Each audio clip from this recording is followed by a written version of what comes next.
Yo, let's see. Is everything working? Maybe. Does it? What is that comment? Wishing you good vibes. Stream Steak TV. The gambling bots found me. Guys, the gambling bots found me and I'm already in the police station. It was that quick. Well, I need to turn down the music. Hello, everybody. It is I, Ghost Guy, with one eye. A little bit tired. A little bit in a hole. Wait, we got so many wrong things here. Let's see. Police bear gone. Red dance back. Police station gone. Oh yeah, and we are back in the good old mansion. Hello, Ruth Anderson. How's it going? Hope you're having a great day. So, I got no games. I do, dude. I wish Ace would have time today. Oh my god, it would. I want to play more Ready or Not. It was so much fun, except for that one mission. If you know, you know. That one mission is not fun. You stream daily, what's your schedule? My schedule is kinda whatever. I don't really... It's hard to commit right now, for medical reasons, to commit to days and times, so I just do as much as I can. That's pretty much it. At least 3 or 4 times a week, but it's kinda random. Whenever I feel good, I do it. Oh, let's see. Oh my god, I get so many messages. Is your variety of game? No, I'll just this one. This is not a game. Dude, you're a bot. I can tell. I can tell. Just a bot. But it's okay. I'm also happy to talk with bots. Let's see. That message went Thursday. Alright. Okay. Man, that's the same questions I always get. How long have you been streaming? 59 years. I am older than the platform itself. Older than the word streaming. Oh, sure. I got a couple interest. Oh, come on, hit me with the art. Hit it. You don't have custom. There it is. There it is. Damn it. And I fall for it every time. And I think, man, people want to talk with me. They don't. They want to sell me something. Unlucky. Yeah. Ready or Not, yesterday, we played it so much. Where is it? Here. I got 9 hours in that game now. Dude. It was so much fun. We even got one of the more rare achievements. I wonder, what is the rarest achievement in this game? Hello? Can you... Okay. Yeah. Here. Global achievements. Complete all base game missions on hard difficulty in any game mode. So it's actually that hard, because Ace and I, we we really vibe with the game. And we do want to try the hard difficulty. And it only says complete all base game missions on hard. It doesn't even say on a high rating, just complete them. And also the question, is that really that hard when only 0.3 people who bought this game actually managed to do that?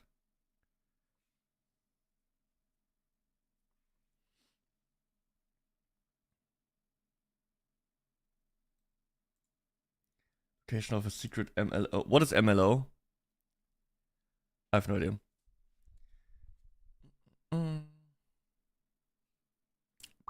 I need to calibrate. Oh! Oh!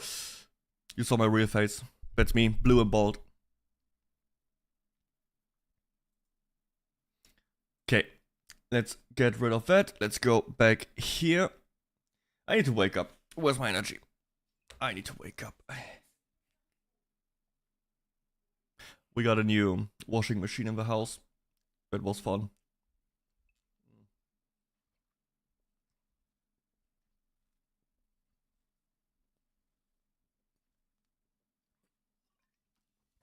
Okay. You know what's crazy? I haven't played WoW in a couple of days. Ever since the Chinese server. I'm just on cooldown now. Just waiting for TBC, and then we'll see how it goes from there. What is happening? What are other people playing? Like, I feel like I have nothing to play on stream at all. Like, aside from like collabs, but nothing I want to do. Depression. Let's check my Twitch following. So we got I don't know, 𝐑𝐿, routine, chatting, chatting. Dakota plays WoW, Silverway, chatting. Path of Exile 2. Isn't there supposed to be some new league coming out soon? By the end of Act 1, you'll probably be locked in. So basically, League I mean, look, Druid you reveal, can just recap. combine multiple forms together. I do imagine a lot of people will probably want to stick to one. Interesting. Effectively, what we do is at the What else we got? Oh, Majora's Mask. First time playthrough, Guzu. That reminds me of something I want to do. It was a...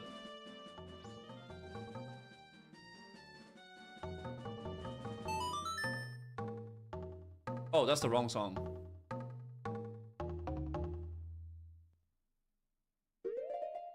I never played Majora's Mask.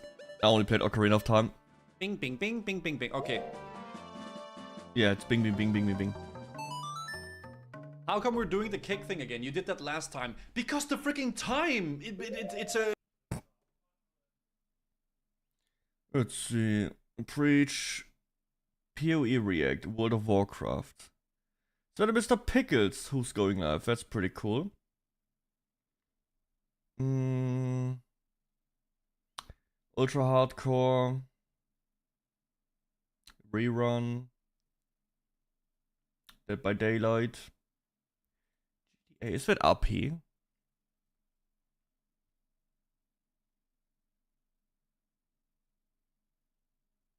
Yeah, it is. Sabi is doing... Yo, she's a medical person. She's saving people.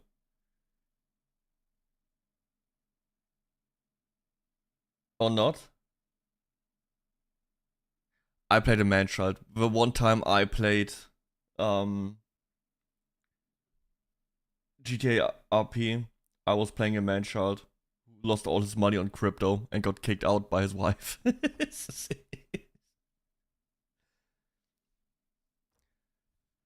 Alright, nothing too crazy going on. Oh, wrong one. But I think there's new anime trailers and stuff. Some quite interesting ones. One I am looking forward to. I haven't watched the movie, I think there's a movie. It's funny enough, it also fits very well with Zendaya topic. Because it's a military, it's like Saga of Tanya the Evil. Dude, this one is so much fun. I really like the first season because I like to watch villains do evil things. And she is evil. There's like straight up war crimes happening in the first season. I didn't even know they worked on the second season.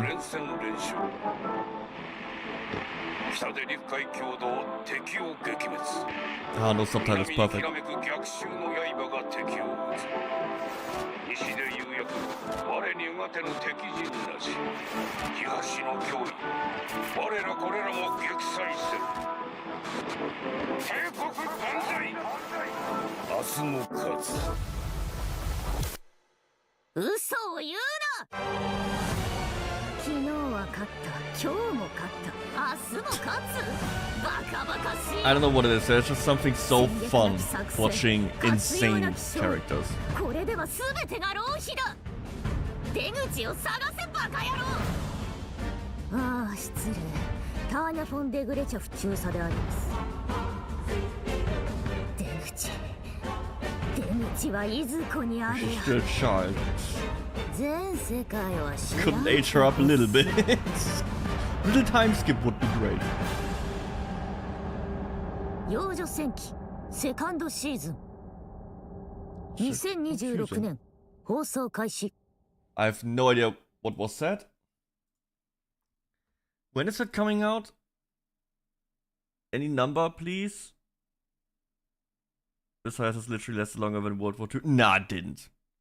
Nah, it didn't. Let's see. Tanya the Evil release date.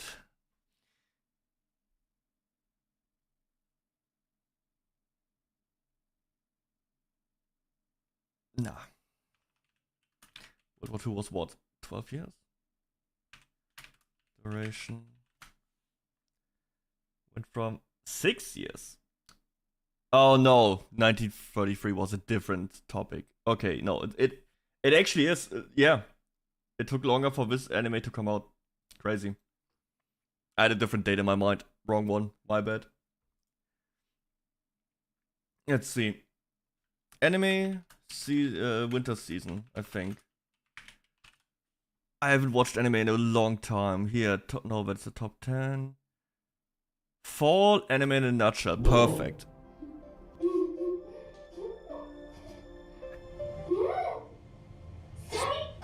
Yo, Emperor, hello. How's it going?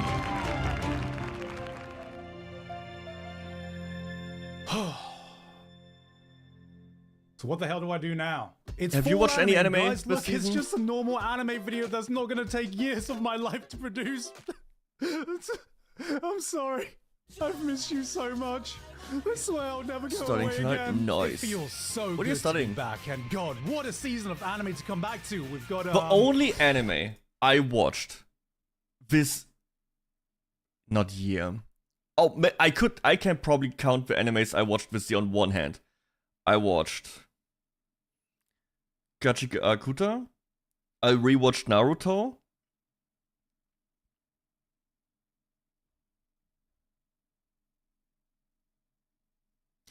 No, Jujutsu Kaisen wasn't this year. Yeah, that's about it. I watched the Chainsaw Man movie, and that one was the best thing ever. Math and psychology. That's a very interesting mix. So you can teach someone math, and when they have a mental breakdown because they can't get Algebra 2 or whatever it is, you can also support them and work them through it. It's just... I would need that. Time is a lie. I have no idea what I did this year. Dude, same. Oh, I don't One Punch Man season 3. How long? Dude, that one looks so ass. I haven't even watched the second season because that one was already, you know, a big step down in quality from what I could tell. And season 3 is just a meme at this point. We've been waiting for this. Okay, what else have we got here? Oh, My Friend's Little Sister Has It In For Me. That's What? one of the most popular shows this season. Okay, well, you know what? Maybe we need to go down. I can watch that stuff. I don't know what it is. But I just can't watch anime like this. Okay, what else have we got here? I need Oh, a good- My Friend's... Here. I can't. I don't know. It's so weird. like the comedy romance. The first thing, anime is never funny, or like it is very rarely funny. The only anime I can really point at and say they are fun or like comedy.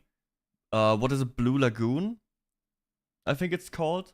Where it's like these dudes that are diving, and that one is funny. First One Punch Man season is funny.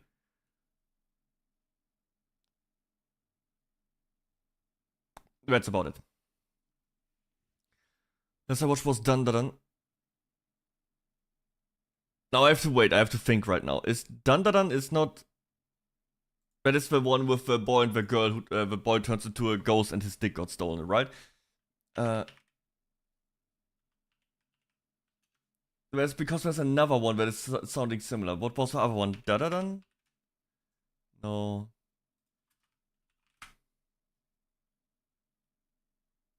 What was the other one?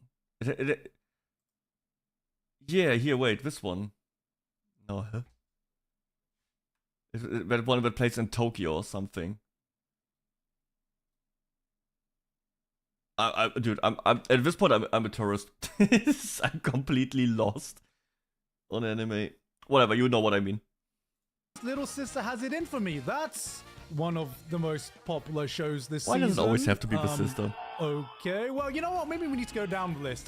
There's probably some hidden gems somewhere around here, right? Like, oh, look at this. This is beautiful. This, I think, is one of the best looking shows this season. And what's it about? Oh no, it's a monster fucker show. Barn 2 by 𝐑𝐮𝐿. Hide bow.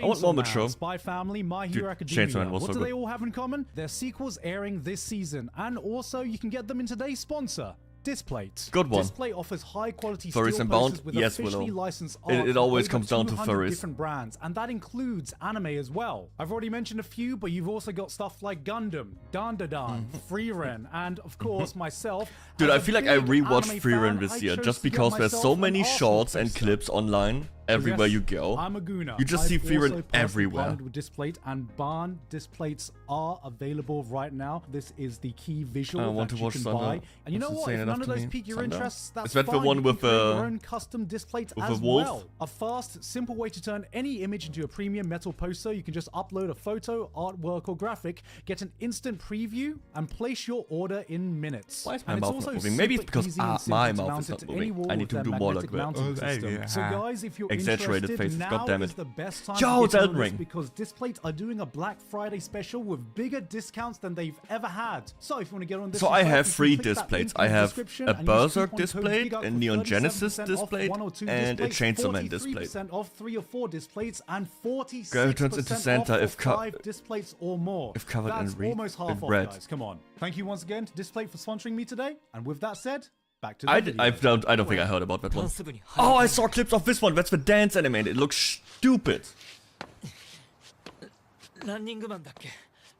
Oh my gosh, that skill! Is he the holy warrior? God, sometimes you find a show that you has, like, really awful want to CGI. like, and this one ticks off so many boxes for great potential. The art direction is absolutely beautiful. The characterization of the 2 leads feels really grounded and down to earth. This genuinely feels like it's going to be a really touching story about a guy discovering his passion for street dance. And then we get to the actual dance scenes. Jo, Varin. Sie...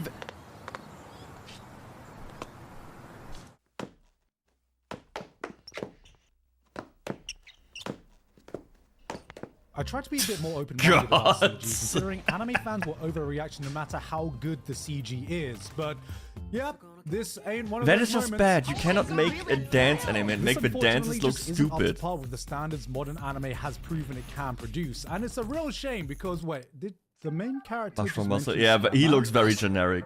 It's just another Wait, are self-insert. they actually just playing Scatman? Time to show up. Perfect. What is going on? They're just playing Scatman. They're playing Scatman in an anime. What Oh, that's the timeline anime. are we living in? I thought we just listened to the song. Compared to the usual seasons, it definitely does feel a lot quieter. Like dancing in in the terms shower. of I would big never budget, dance in the high shower, you production just fall sequels. But we still got die. Spy Family, To Your Eternity. I didn't enjoy the second season as much, but now that we're in the modern day, I might just have to jump back into this. Ranma, Uma Musume. That horse better win. I hate that Taking a horse trip anime. To the glue factory. Then, of course, we have the final season of My Hero Academia. You know, when I put season 7 on my best of anime list last year and found myself falling back in love with My I mean, Hero, the even finale I was not looks pretty prepared for good. what this final season is delivering. This is going to be the end of My Hero Academia, and it is going out with the most emphatic bang deserving of a finale of this decade-long series. They have pulled out all the stops here, and Bones are absolutely killing it. And then The we fights got look the cool, highly so I might watch the anticipated new fights. season of One Punch Man. Oh, And I gotta speaking say, of they are bad also absolutely fights. killing it. It's dead. It's fucking dead. That skill. Is he the holy warrior? A fellow hitman. Pretend being productive. Alright, good luck with that. Looks like the silent Thanks for coming by, Emperor. It's not him. Oh shit! It's evidence in the Starbucks. Alright, from the setup, this does feel like your My status as an bog assassin. standard Ugh. Hey, I've been reading that one too. Didn't know you liked isekai. Classroom gets transported, they have to save the world, and everyone gets assigned a special class. This thing And says I'm he's a the wingman. assassin, and everybody hates him. But you know what? I'm just digging the retro feel of this show. This clearly style takes is really inspiration cool. from The art 90s style. anime isekai fantasy. And I'm doesn't look talking like the- real old every school other fantasy. anime Not just right with now. the art style, which is just absolute chef's kiss, but by adding a main character that actually reflects the main characters of those times. See, before this modern day of isekai, where you're whisked away to another world and everyone just accepts their place there, we used to have isekai protagonists that would go on an adventure to look for a way to find a way back home, which is a Digimon. concept I haven't seen since... Shut up. This brought me back to an older era of fantasy, and you know what? This might be enough to stave off the fact that this might be the worst assassin I've ever seen in my life. He's I not mean, killing? He has the skills to make himself completely invisible, so he has the bright idea to reveal his face to the villain, threaten her, and leave without doing anything. Oh well, at least he broke. And that's why I don't watch anime anymore that much, because it's all so tame. It is so boring. In Berserk, Guts also infiltrates that thing. He needs to kill like I don't know, what was it, like a nobleman. And instead of killing the nobleman, you know, he gets shocked because a door opens, and he just stabs first before really looking who opened the door, and he kills a child. And then he has to go into hiding, and it messes him up completely. That's still like the beginning of Berserk. But that's like, it's so much more interesting. And actually something's happening, something going wrong, it has consequences, and it affects the character. This is just boring. There's nothing happening. The cursed crystal in the process. Let's solve the problem of the hero's curse. Ain't no way. Of course, we've got our usual isekai fantasy suspects elsewhere in the season as well. Past the monster meat milady is about to go, searching for some premium monster meat. This is not what the Japanese name translates into. There's What? gender-bent overlord with a dummy-mommy version of Envtuber. She killing people? New Digimon, that counts as isekai, right? Toei Oh. Animation are bringing Digimon to a new generation with new character designs, new art direction, revamping everything for the modern audience by making our new protagonists wear Crocs. Okay, guys, we've gone too far. But wait, I haven't even gone to the best ones. Why? Why can we not make like Digimon like we used to? Like the first 2 seasons, that was fun. Why does it always have to be something weird now? And they all have to be the most bland protagonists. Like Yu-Gi-Oh had the same problem. They had great protagonists in like the first 2 seasons, and then it just went downhill, and they just have these weirdos that no one cares about. But all the personalities, that one quirk they have. Yeah, like hero without a class, who even needs skills? Come on, guys, you need to be watching this one. Or how about Banished Court Magician aims to become the strongest? Guys, are you even an anime fan if you're not watching this one? Just like with possibly the greatest alchemist of all time. I'm sure you know Is this. that all? If you would show me these scenes back to back without the title, I would just assume it's the same anime. Straight up. I would just think it's the same show. That's not even from the season. I just copied and pasted the show from a previous script to see if anyone would notice. And I guys, do. We can't forget about my gift level 9,999 unlimited gacha backstab in the backwater dungeon. I'm out for revenge. Everyone this year keeps talking about Demon Slayer. I watched Dandadan. But for some reason, no one is talking about my gift level 9,999 unlimited gacha backstabbed in a backwater dungeon. I'm out for revenge. You know, the series that has this guy who has a gift where he summons level 9,999 servants with his unlimited gacha after being backstabbed in a backwater dungeon, so he's out for revenge. And I really think the entire world is sleeping on my gift level 9,999 unlimited gacha. Look, as a gacha gamer myself, it was actually kind of entertaining seeing an anime superpower that is literally just a guy pulling powerful units in a gacha game. Is this guy It really is a just an excuse to get representation big of gacha titty gamers? I mean, waifus look, on screen. He's actually interacting with real women here. Oh my god. He's a gacha gamer. Yeah. Oh my god! He's a gacha gamer! What the fuck?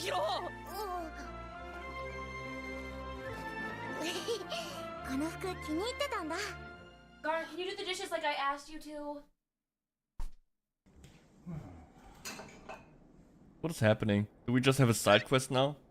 Okay, they're done! We got Dusk Beyond the End of the World. They pull you in with this really interesting dystopian future that looks Biggest gorgeous. train dungeon is leaving during finals. It is.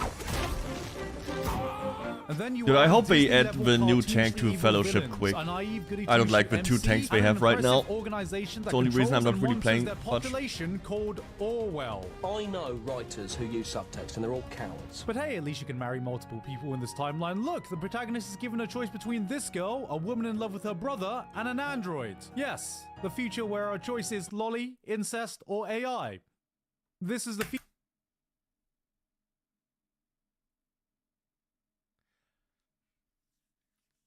Oh god, why do they all have to be like that? Future anime fans wanted. Ninjas vs. Gokudo, a secret war between the Ninja Clan and the Gokudo Clan, where there is absolutely no way of knowing who is who. The name's Kiwami Kimura. I don't understand what does that mean. Kiwami. What's yours? Shinoha Tanaka, but you'll see the kanji spells. That they try really hard to be Baki. Ninja. There is absolutely no way. We got cute girls doing cute things, overworked, struggling manga edition, where we get to watch a manga artist miss sleep, cry about deadlines, and wish she got more job satisfaction. I can't tell if this is a slice of life or a cry for help. I think it's a cry for I help. can't suck right. Yeah, I bet she does. All right, this one's actually pretty cute. Oh no, there it is. Don't say it! Say what? Don't even think about it! Think about what? I don't know what you're talking about. I swear, don't do it! She got that dog in her. Oh god! Look, I tried to come into every anime with a blank slate. No preconceptions, no judgments. So looking at this shoujo romance with a human girl and a wolf person, you probably have some ideas. Oh my but look, god! Have you thought it could be so much more than that? I mean, what if this is a succinct exploration of complex issues like segregation and racism through the lens of entirely different species interacting with each other? Like, It is so what guaranteed if the not. main girl likes admiring this beast man's rock hard abs in the steamy shower? That doesn't mean she's down bad. Just because she's not repulsed when he's explaining to her the idea of the forbidden moon, where beast men get an uncontrollable urge to aggressively push down and mate with the nearest partner that's triggered by a smell that results in all of their primal desires taking over their body. So she decides to limit test that herself. Okay, maybe she's a little down bad, but he's definitely up good. And you know what? So what if they are? Is there something wrong with different species getting together? We're all alive. We're all human. We all share the same DNA. We're all evolved from the same monk. We all came from the same primordial soup. We shared that same single-celled organism as an ancestor. So is this really an interspecies relationship? I'm just saying, maybe we should look at ourselves before judging other people, okay? And that, ladies and gentlemen, is why I play Zenless Zone Zero.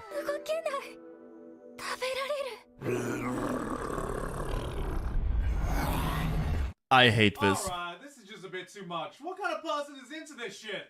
ずっと君を探していたんですから。私は君を食べに来ました。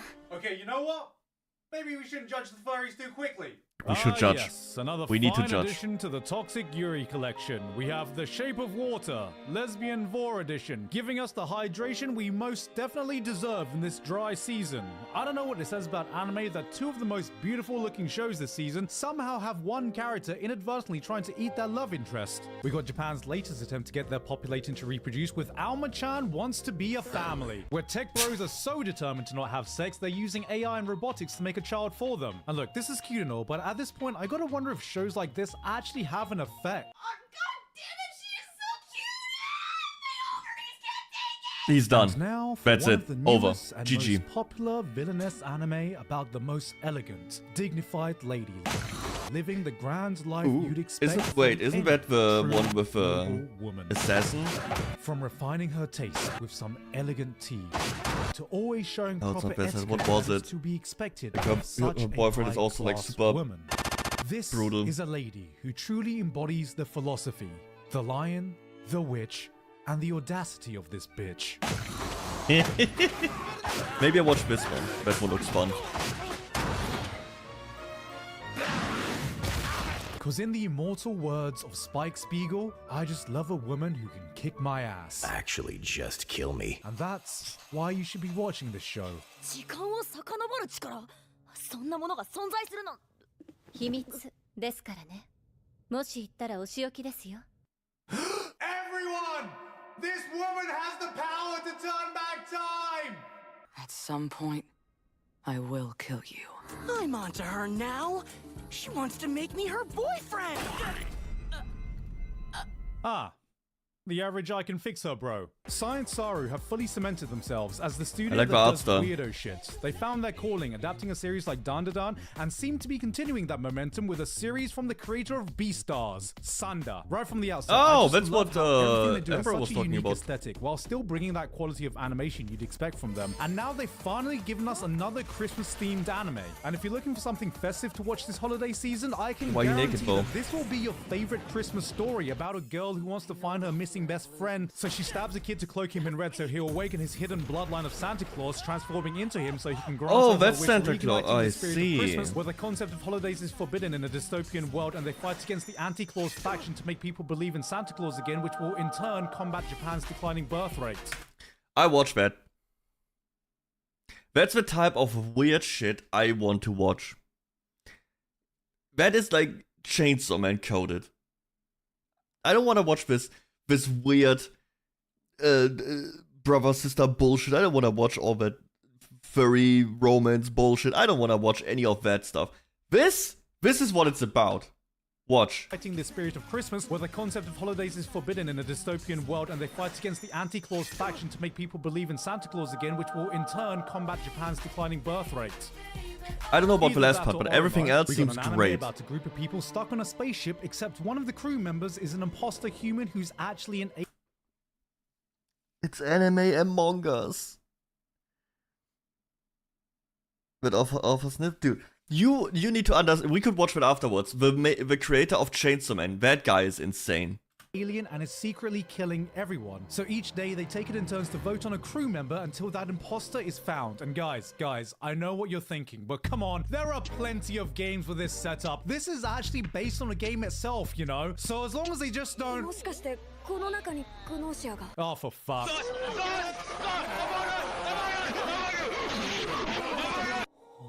Oh my god.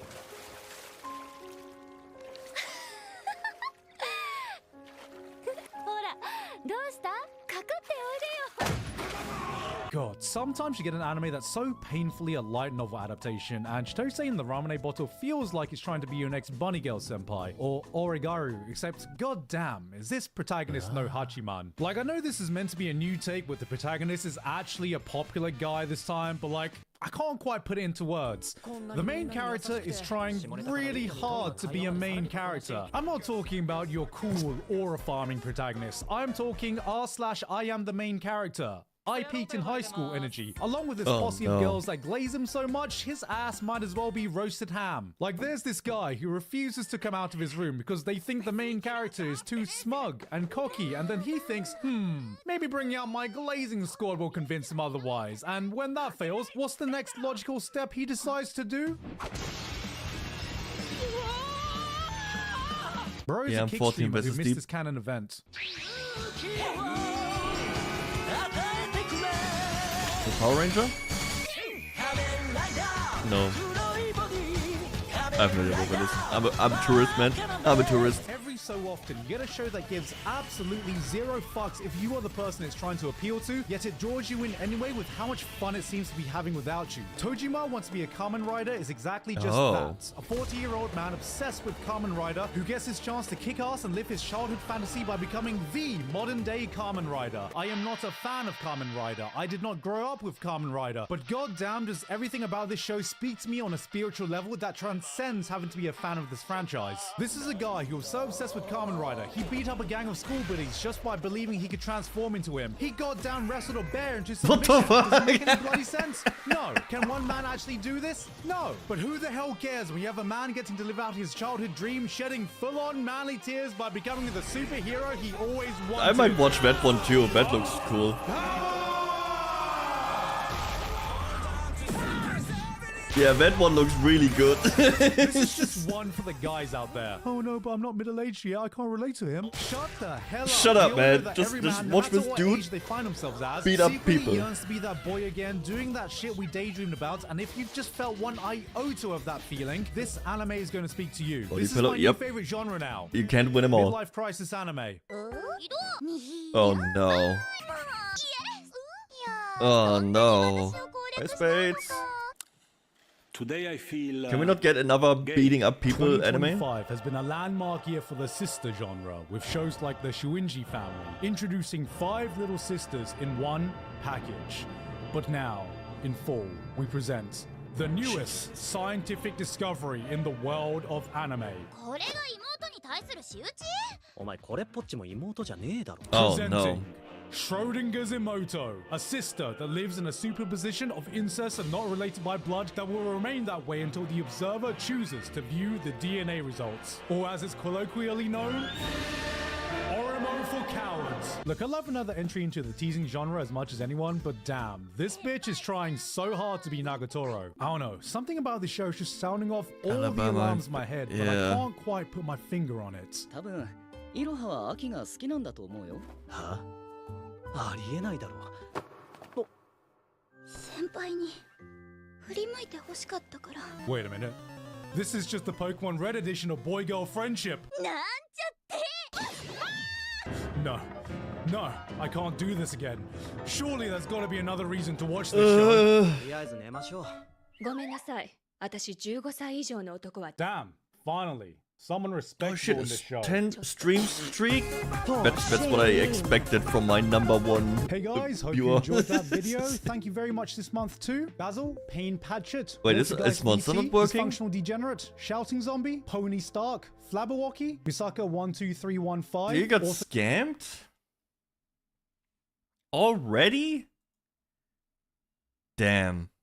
Wait, let me reset that one. What a start into the next season. Okay, I reset it. I refunded everything. So, what am I watching? Out of all this 20-minute video, nothing looked interesting except for Sunder. I just give my anime list.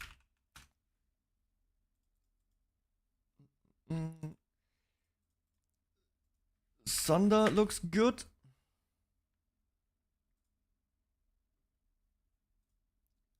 And here, this one. 𝐸 wants to be a Kamen Rider.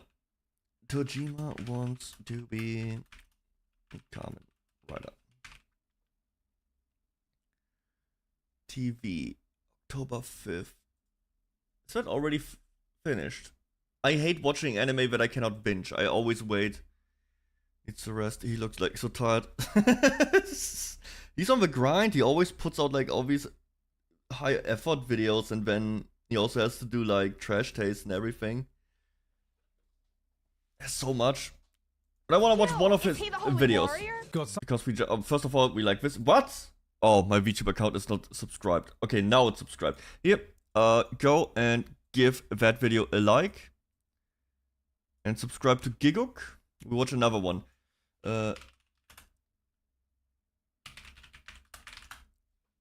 Because Willow was thinking, okay, the Thunder offer must be crazy.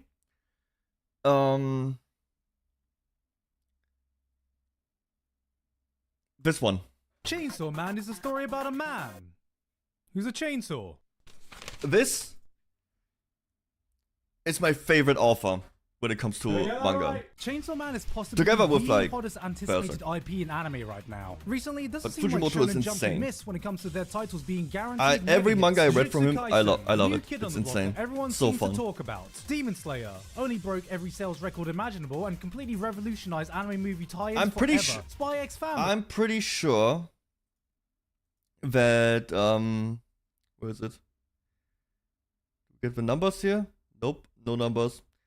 First of all, Rengoku is the GOAT. Everyone seems to talk about. Demon Slayer only broke every sales. I am pretty sure in Demon Slayer had 1 year that was so successful that this manga alone outsold the entire American comic book market.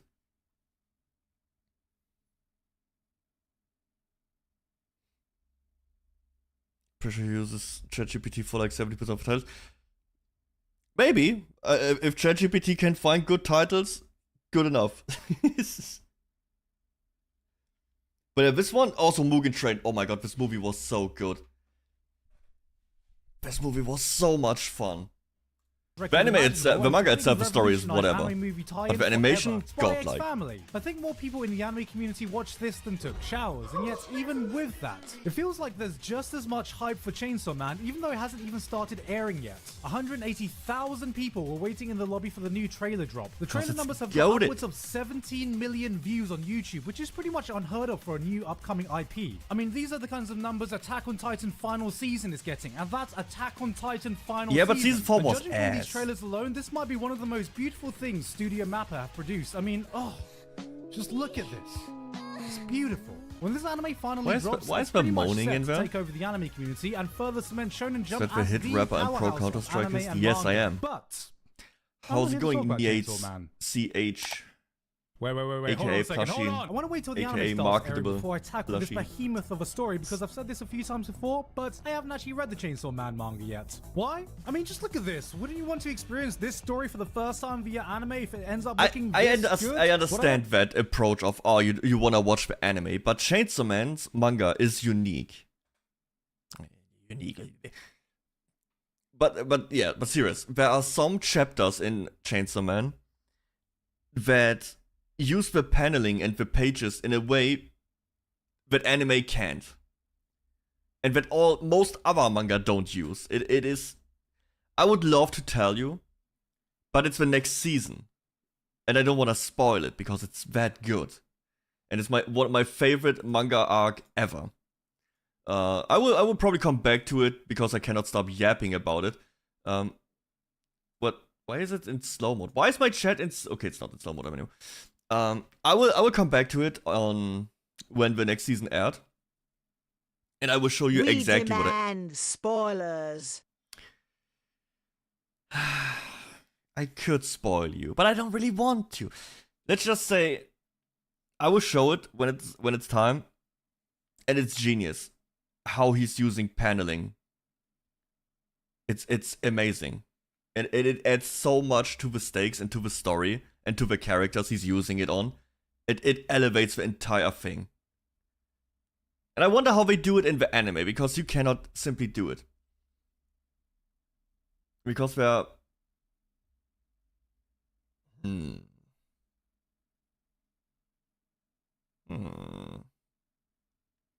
Do it. Okay, now that you pee on me, I may or may not... You know you want to.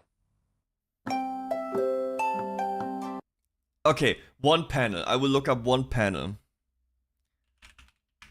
to explain what I'm talking about. Give me 1 second to find it.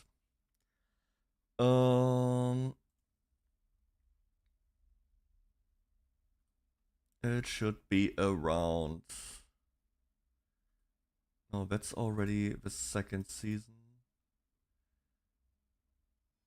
That is close. Okay. It should be around 63. No, earlier. 60. Also, Plushie, how you doing? Okay, that is before. That is that.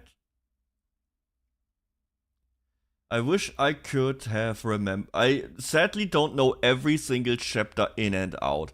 My bad. Not yet. I will have to read it at least one more time. Fully. Okay. Yep.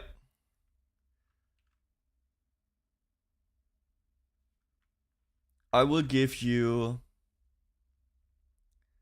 one example of, and that is happening. Hello, Mr. Leon. Here, let me screenshot. So, as you can see, I will not give you much context. This is from the next season of Chainsaw Man. You can see every panel has like borders, right? Everything has borders in manga. But in Chainsaw Man, Fujimoto uses a certain theme, certain things, certain beings that come from outside these panels. That is like, it is not doing it justice, doing it without the context and what it actually means, what is happening, and what this image is supposed to be. But this is how he elevates like all these higher devils and demons and things that happen, because they are not inside the panels, they come from outside. It's like a fourth wall break on the panels. And there are some insane moments with that. Even they even tried to animate some of them. Didn't work. You wouldn't catch on to it.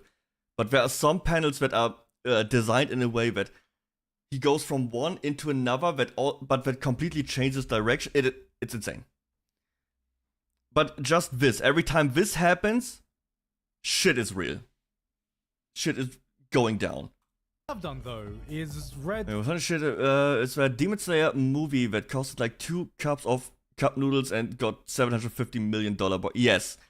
Also, the Chainsaw Man movie only was 4 million, I think. Was it 4 or 5 million? Or 14?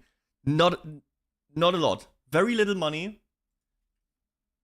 Chainsaw Man movie budget. Yeah, $4 million. When Fire Punch adaptation? Never. That show is too raw. It is too gruesome. It is too disgusting and perverse to actually air it. It would be an 18+ rating. And no TV can send it. I would love Fire Punch a Fire Punch adaptation. I read that before Chainsaw. No, not after. When did I read it? I already knew about Fujimoto. I might have read it afterwards, but this one is really good.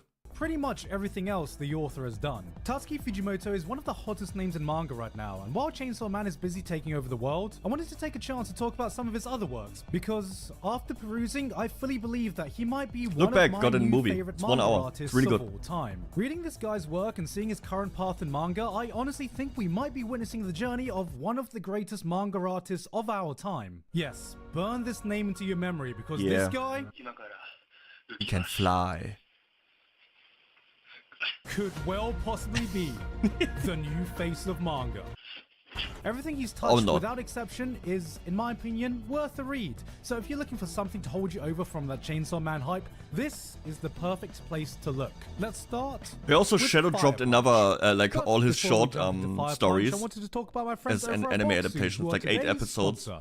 Each episode is made by another director and tells a different story he wrote from ages 17 features a new theme, providing a gourmet journey that's what it's called. every month. And guys, right now, I'm not gonna lie, outside, Japan is absolutely boiling in the summer heat. But on the bright side, I finally get to go to some summer festivals, which is this month's theme. That's right, you have a chance to have your own Matsuri festival this month, because if there's one thing you need to try out at summer festivals, it's the food and snacks. And Boxu has got you covered. You know what my problem with that would be? Some of these snacks look pretty good, but I feel like snacks in a helpful little booklet that comes with these are like the Boxu, along with small the best variations, to have with it. Now, one thing and I would rather eat it like a fresh version. And Boxu have given us some takoyaki snacks right here. Let's give this a taste, shall I think we? not the same. Oh, that smells like takoyaki. God I damn. would probably not eat that because it's This actually octopus. tastes so much like takoyaki. What the hell? Oh, we also got ourselves a chocolate sand cookie. Let's have a taste of this one as well. Look at this. I know I'm gonna like this already. Oh, that's a really refreshing snack. That's really good. So, if you want to start your summer festival episode today, click the link in the description and use code GER15 for $15 off your first purchase. When I saw that Japanese people only have like small sizes for everything. Fire Punch is a story about a man. Which is probably a good thing. Who punches things. Yeah. With fire. Yeah. Fucking nailed it. It's the end of the world. The Earth has frozen over into an ice age, plunging everyone into a never-ending winter that has pushed life to the edge. Plants won't grow, animals are dead, and humanity is on the brink of extinction. Thankfully, there have been some humans that have been blessed with superpowers and can perform feats of miracle, like our main character Agni, who's been blessed with the ability to regenerate. Under any other circumstance, this would be his opportunity to be a superhero, but in Just like the first chapter. There's only one way his power can be useful. As an infinite food source. Arm after arm, he painfully severs his limbs for his sister and village to feast upon so they don't starve to death, even though there's little reason for anyone to keep the will to survive and live on this kind of way. Fire Punch is full with that stuff. Like in that scenario, it is morally gray. Like Fujimoto is willing to portray cannibalism as morally gray. And I think that's what makes it so unique. And it's not the cookie cutter storylines of I'm gonna be a superhero now and I'm gonna save my friends. And how about we eat this young boy's arm who goes through pain every time you have to cut it off, just so we can eat it. It's interesting. This is how Fire Punch opens up its world and introduces you to the story that you're about to experience. Because one day, after encountering another group of people who find out the village has resorted to cannibalism to survive, another blessed human takes it upon himself to cleanse the entire village with his own powers by burning everyone alive with a flame that cannot be extinguished until the subject is dead. Unfortunately for Agni, this means he's been set ablaze with a flame that will never stop burning him, as he regenerates faster than his body can turn to ash. For one whole year, he could do nothing but writhe around in pain. This setup is so burning good. to death, but unable to ever die. 3 years pass until he can slightly move around by chewing his tongue off to distract him from the pain. 5 years before he learns to breathe with the pain of the flame searing his lungs upon every breath. And only after 8 years of constantly burning is he fully able to adapt to the pain. And the first thing he does is he makes a fist, engulfed in flames. It is and goes, so good. I'm gonna punch that motherfucker who did this to me. Yeah.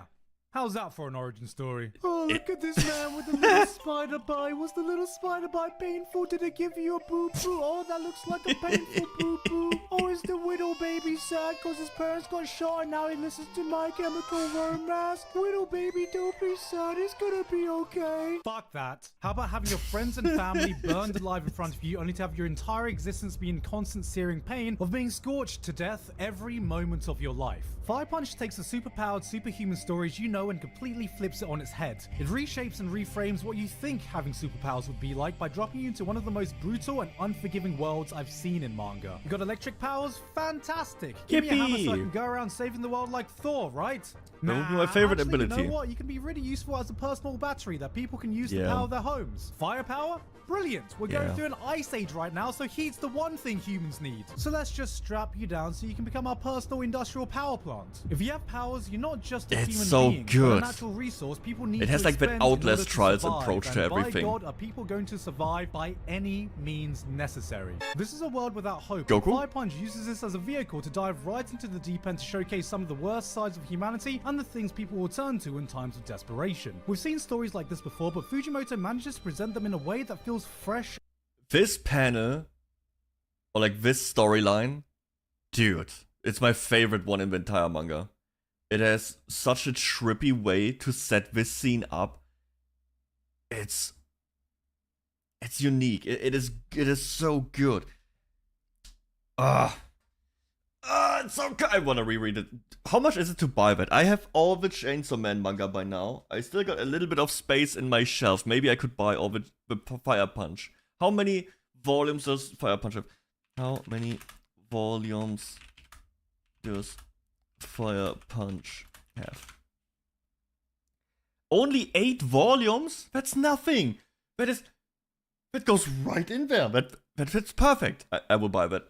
I'm gonna reread Fire Punch. It's a dark, deep, introspective story that somehow finds time to make some kick-ass action along the way as well. And even then, he finds the his fights own are really way cool. to do things. Like, I don't know why in basically They're every story really I've seen unique. with superpowers, there seems to be this unspoken agreement that no more than 2 people will have exactly the same Jesus. power. And if 2 people in the world do meet with the same power, it's just like, oh, hey, you know, I'm like the token fire guy in the story, so I guess we've got to battle to the death and stuff, okay? Fire Punch says, fuck that. Let's have a full-on slaughter fest with a room full of Wolverines who can regenerate and see who comes out on top. People here know what Yeah, kind that of fight powers was so exist and cool. have adapted fighting styles that play to their strengths and weaknesses of the powers they go up against. To a regenerative, body parts can be a resource, a weapon to be used to give you an advantage. Agni gets impaled, fucking chops his own head off midair so he can regenerate faster and get back in the fight, chucks his arm at someone and sets them on fire. Somehow in this world gone mad, Fire Punch still feels like it's steeped in realism. This is how people would fight, act, and live if shit I like this wouldn't say actually that. happened in the real world. This is a story of nihilism in a desolate world with little That's my reason to favorite wake part. up and continue I'm also living. very Where nihilistic. can you even begin to find meaning? So I like the in life? bleak Was and there even one to begin all with? depressing Is stories. it possible to find hope in a place of hopelessness? It's also a story of a guy who's been set on fire and punches people. It gives you such a unique feeling reading it because there is one big distinguishing trait I found with Tatsuki Fujimoto's work. It's fucking weird. Within chapter 1, Agni's sister is like, Oni-chan, do you want to repopulate the world with me? And I was like, oh, Fire Punch. I didn't realize this was the kind of fire we were going to be starting with here. But, you know, luckily before she could light the flames off the incest dumpster fire, Yeah, it's also she just weird. became one. Ayo! One of the characters has an entire arc where they want to make a movie and cast Agni as the main character, which is like, okay. Another person meets a village doctor and he seems Oh, like a I hate cool this guy. dude. He wants to save all the children and the dogs. I Must be a hate good him. guy if he cares for dogs, and then out of nowhere, he's just like, so, wanna fuck my dogs? And that's like some of them. Yep. It's like the one character who's like, oh, he seems nice. He wants to save the children. He wants the children to fuck his dogs. Yes. It is that kind of weird. That's what I mean. That's why Fire Punch will not get an anime adaptation because it's too raw. It is too depressing. It is too brutal. It is too perverse.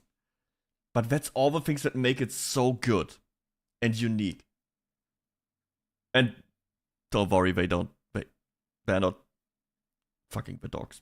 Don't worry about Like some of the more normal plot developments that happen. The second half of Fire Punch is a psychedelic acid trip that goes more off the rails the more Yeah, the ending pages is you crazy. turn, and I'm definitely gonna need another video to break this down because I need you guys to know. I can't be the only one to know what it feels like to be on Fujimoto's wild ride. If you think you know, You don't the wanna be in direction this story's Fujimoto's gonna head. take, you're wrong. Every time you think Agni's gonna take 1 step forward, he takes 2 steps left and levitates up. This is not the kind of series that will make any kind of sense in the traditional way, but if there's one thing I will guarantee, it's that it'll give you an experience like none that you've ever had before.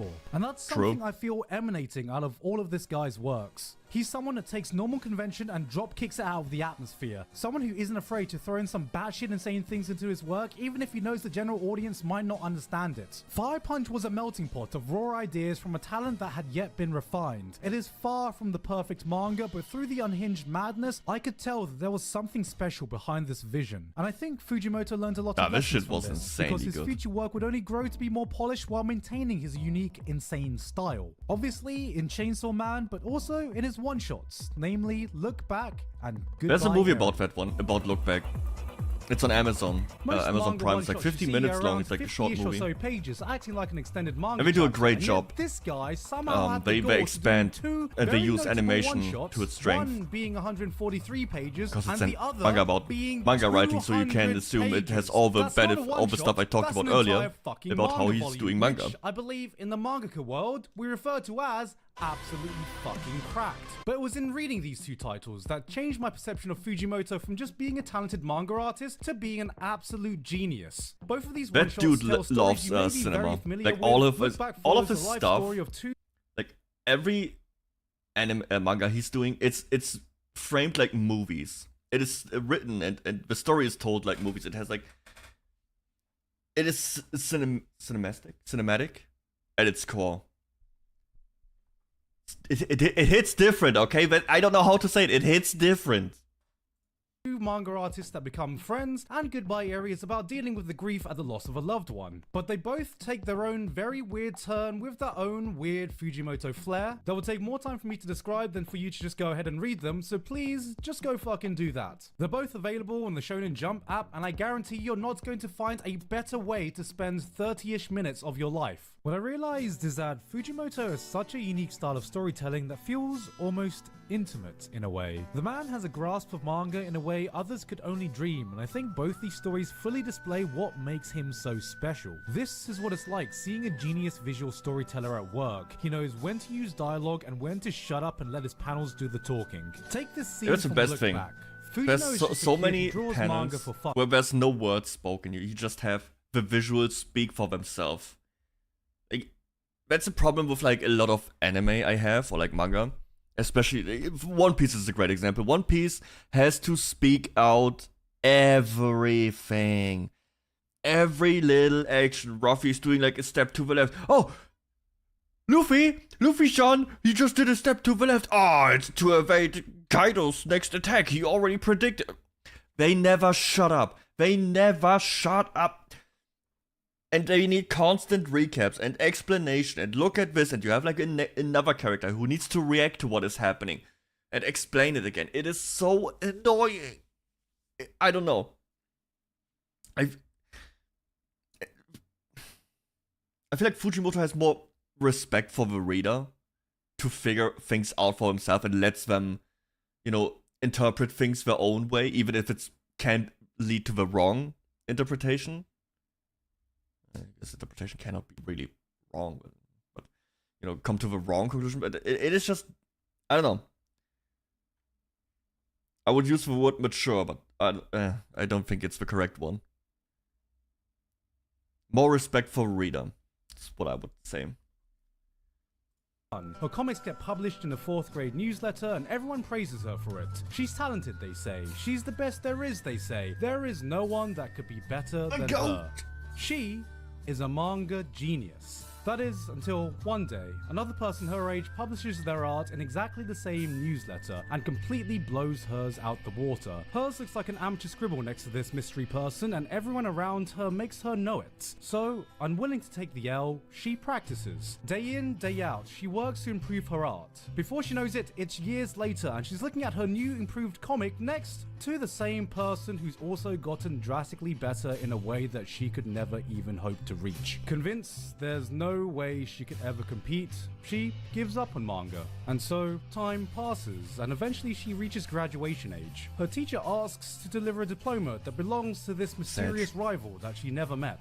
And, after reluctantly going along with it, by complete chance, they meet. Turns out her rival was another girl that was a complete shut-in all this time that focused on nothing but art. She finds out that her rival was actually jealous of her and her storytelling skills, and on top of that was even a fan. After asking for an autograph, the other girl, the rival, the person that in Fujino's mind she could never hope to compete with, calls her a manga genius. And then, after saying goodbye, all you see her doing is walking away, and you see this, then you turn the page, and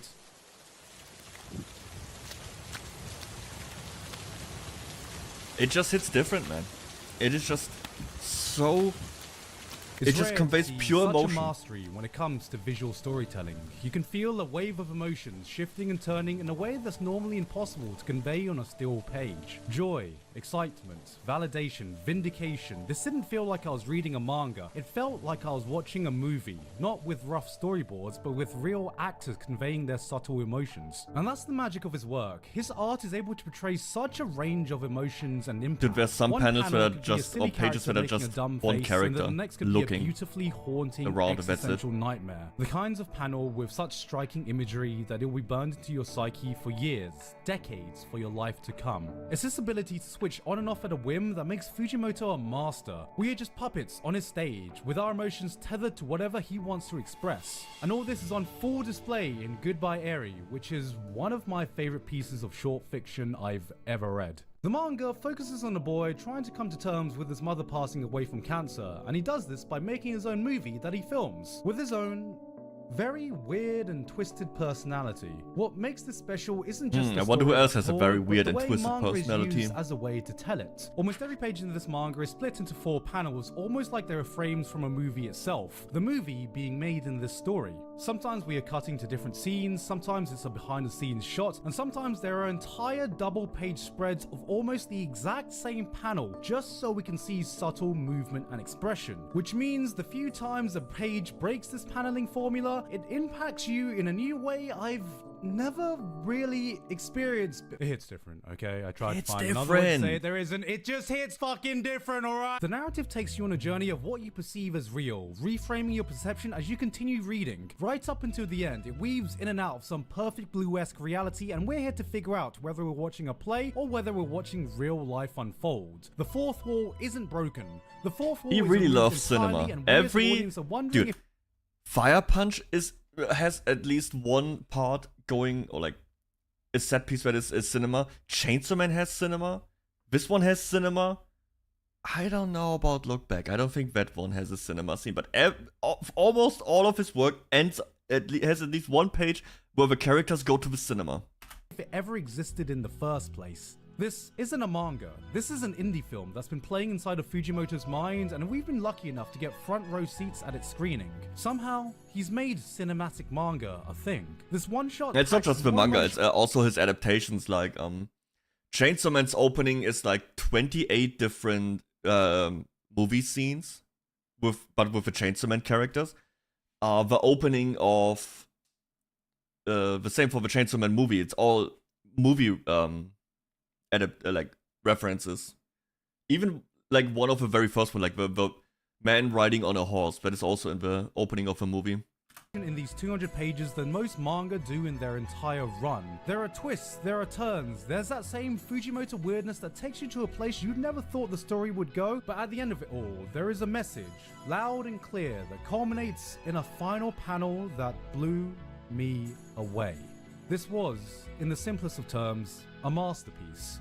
If it was a real screening, I would have stood up and given a standing ovation. And that's why I don't think I'm overstating it when I say Tatsuki Fujimoto could be one of the future GOATs of manga. It's rare that you see such a raw talent in any field, and we are just now witnessing the start of his journey. I'm very surprised Chainsaw Man blew up as much as it did. Telling me his work would be something that because he didn't know. I was reading them. I already read the manga before the anime was even announced.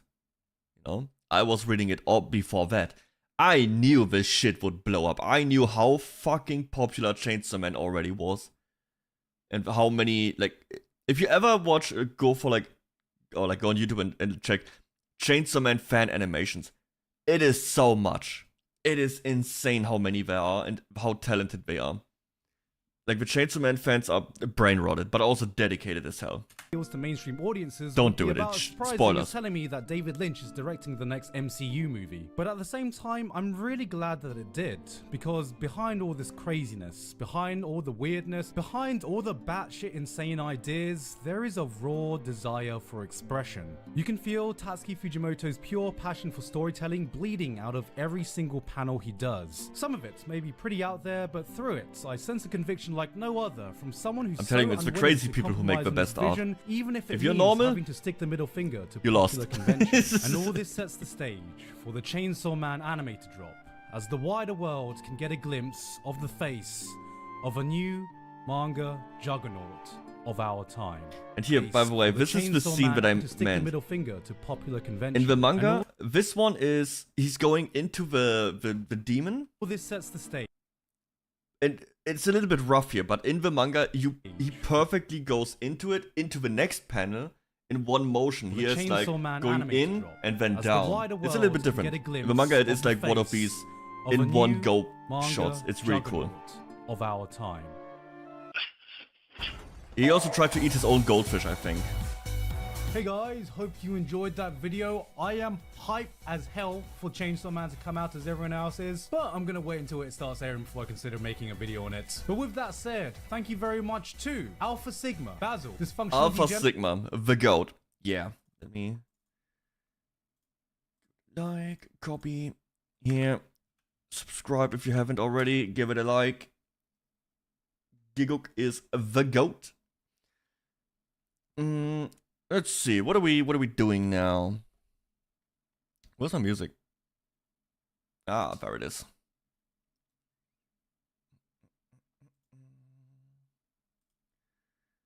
So, oh yeah, I can talk about one or two things because as of today, I joined hard choices. No, it's an easy choice. It's an easy choice. You just press the link and press like. It's easy. So, if you scroll down on the stream, you see that I am now in a team. Nah. Do it! Or 𝐑𝐮𝐥𝐞𝐬 will send assassins on me. Do it! I have to say that, and you just say yes. Even if you don't do it, just say yes. Just do it, man. You want to get me killed? I am an EU Vtubers. I'm now in 2 Twitch teams. Yeah. I am in the official Twitch VTuber content creation one. I'm getting double teamed. Yes. Wait. What? No. Yeah. And now I'm also in EU VTubers. Let's see how that goes. If I can get people to do fun events that I want to do. You know, I always have a desire to create anything. Funny enough, I can maybe hint at something that I am already, despite just joining today, in charge of making something. So that will be interesting. Can't believe Deddo became a government. Yeah, I'm a fed. Yeah. So we'll see how that goes, and depending on how many people there are, you can't make shit. Wow. You're really hurting my feelings here, Spades. Damn, do you want me to call you a bronze boy again in Valorant? Is that what you want? Is that it?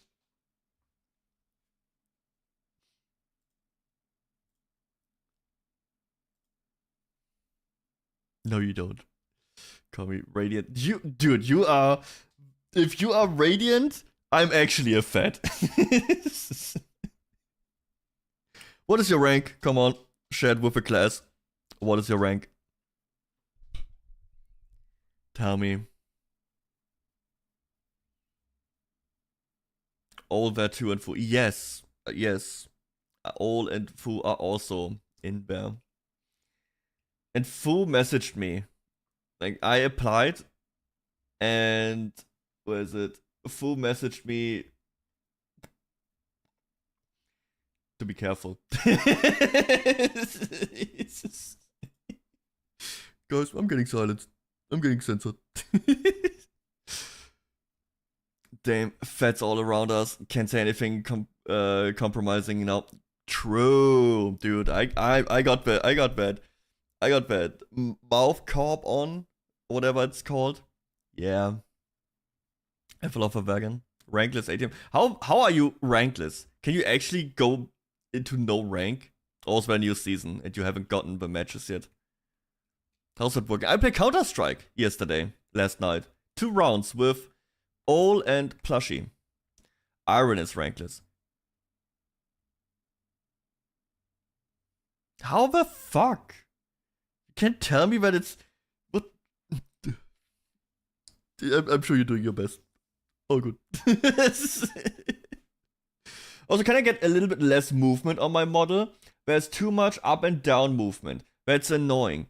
Movement config. Here, the up and down, less. Okay, good. So it's a little bit of movement, but not too much. I hate it that he's constantly like boop, boop, boop, boop, boop. I had so many trolling bitten. Nah, you just need to kill everyone. You just need to win. With Corrode one, if I hadn't been for that fucking jet. Before voice comes cut off. He said, I'm sorry guys, I couldn't. Shit. Okay. So I guess you just get perma unlucky. The unluckiest Valorant player. Unlucky, man. Go aim training. You need to be the carry.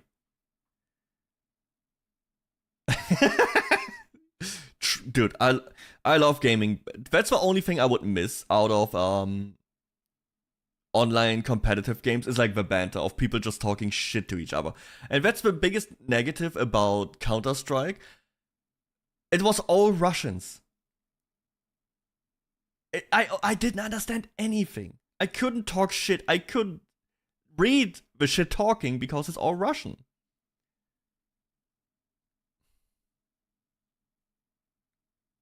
So that's annoying. But everything, it was okay.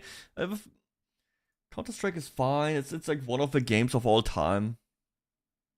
I can play it here and there, but am I a big fan? Hell no. We can train you on Russian slurs. That would be pretty cool. Maybe people know those. I would need slurs that no one knows. Like the most random language.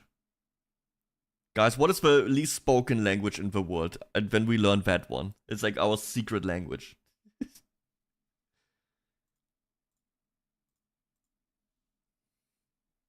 Latin. Nah. Esperanto. Is that actually a language? Esperanto. Okay. Esperanto.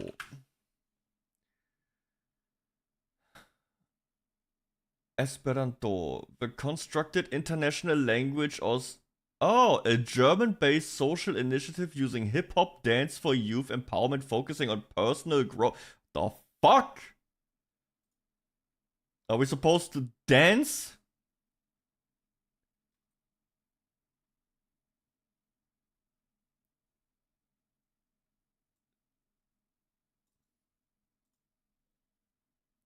Esperanto. World's most widely spoken constructed international auxiliary language created by L.L. Zamenhof. To be the international language, it is intended to be universal second language for international communication. He described the language in Dr. Esperantos, international language.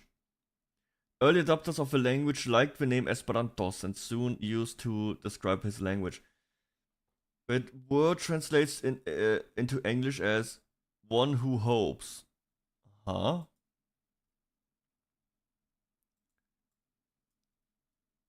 Flashbang.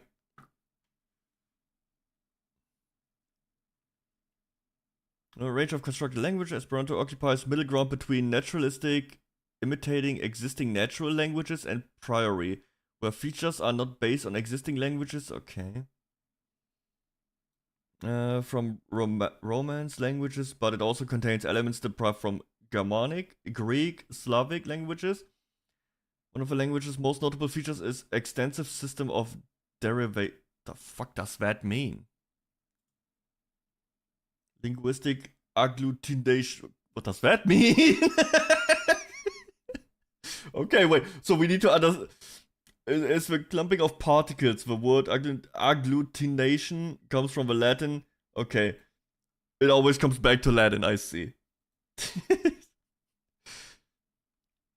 Someone cooked too much? Yeah. I would be all for an international language. I would go a step further. Not international second language. Wipe off all the languages. And just one. Just one language for the entire world. And as long as it's not French or Spanish, I'm fine with it.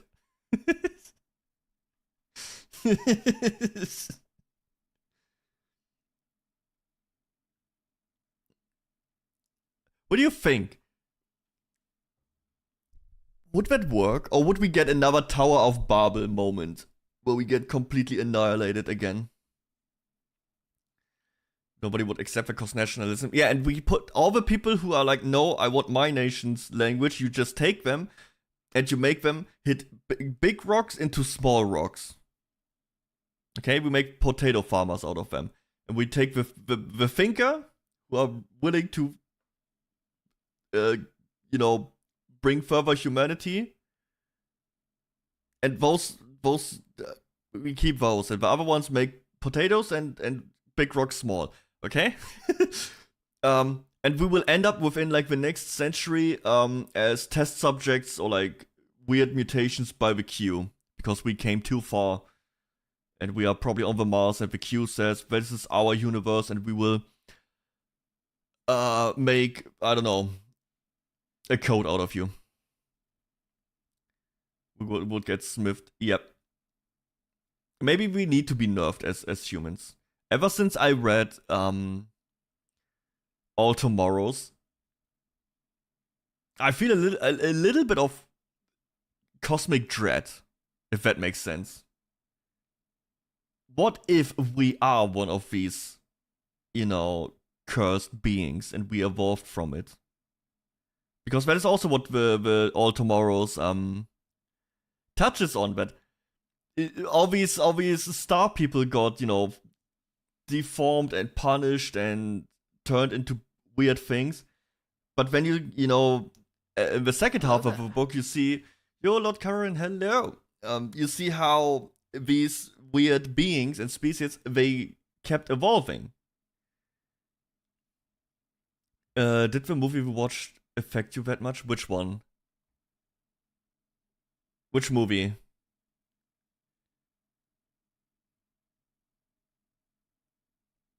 Not Sonic. That didn't affect me in a positive way.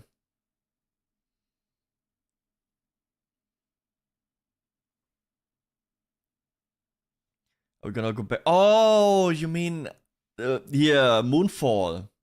Dude, that movie was so ass.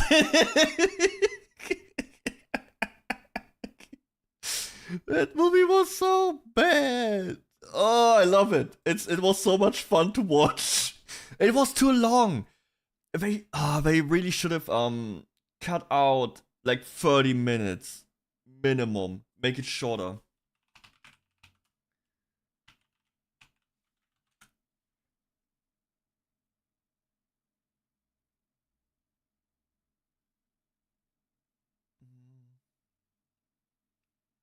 Let's see. Isn't it with a live moon? Yeah, it's like aliens build like some supercomputer AI in the moon. And the evil alien race is trying to annihilate it because it's just a vibe. But oh, hey, dude, All Tomorrows caused cosmic dread in me. Dread.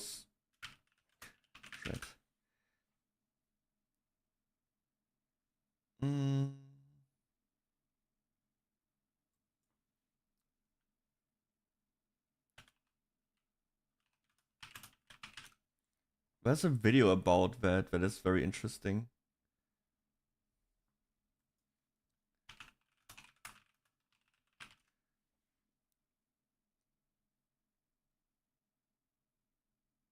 Is it? That's 32.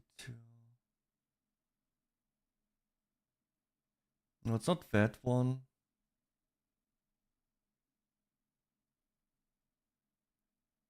I wonder if it's that one. The brain cogs, the incomprehensible scales of the universe. Is that it? No, that one looks boring. That was one really good video. Sleepy Side. No, that's 2 hours long. I don't want to watch a 2-hour long video. Space is our domain to rule. You should read All Tomorrows, because hell no, we ain't got shit to do in space. We got nothing in there, nothing. We don't go up there. We don't mess with shit. No.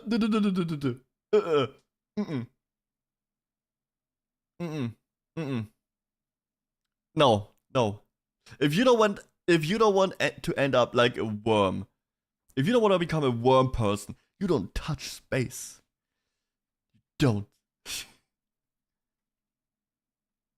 It's like hell, and if anything new, they talk about that. They tried to fight back against the Q and nuke them and stuff. Didn't work. They still lost. They were able to fight some star people, like some planets, some colonies were able to fight back like 2 or 3 waves, but they all lost. None of them survived except for one, but they hit in a hollow asteroid. So they turned into weird ass skinny thingies. That's the same idea, right? That we come from the DNA of an... Oh yeah, it's true, it is. But it's not a deformed weird thing. It's like, it's just people from another place. And not... But what I'm thinking is like, we are the cursed being of a original sin. We can nuke ourselves. Oh, that's a 5-head move. So when the Q comes to punish us, we punish us first. Checkmate. It's like Uno reverse. Let's watch this video. About you are unbelievably small. This is Earth. You Yo, live here that's on us. this planet somewhere, and everything that you've ever known is located right here. But just how small exactly is Earth when compared to the scale of the entire universe? Let's start by zooming out to where we can see our nearest cosmic neighbor, the Moon. You may think that the Moon hollow. is very It's fake. close to Earth since it dominates our night skies, but in reality the Moon isn't this close to our planet, it's actually about this far away. What? 384,400 kilometers away from you right now on average. You could fit 30 entire Earths in between this distance, and if you somehow were able to drive a car at a constant 100 kilometers per hour speed, it would take you about 160 days to drive. It's not just there. That was something we talked about. Like in the movie, they get to the moon in like 5 days, like in like 5 minutes, and all said it takes like a week with a rocket to fly there. A week.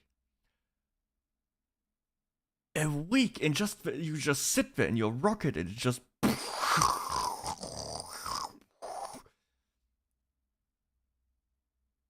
It's so far away. The entire distance. Despite this incredible distance, however, 12 humans have actually set foot here, representing the furthest away that any individual human has ever been away from the Earth, and one of humanity's greatest achievements. This is what the Earth would look like from there if you were standing there with them, and if you wanted to communicate with somebody back at home, you just it would send take a a WhatsApp message about 2.5 seconds to travel between you and them, since that's how fast the speed of light can travel at. This is a photo that was taken on Mars, and that tiny dot that you see there is Earth as seen from the Martian surface.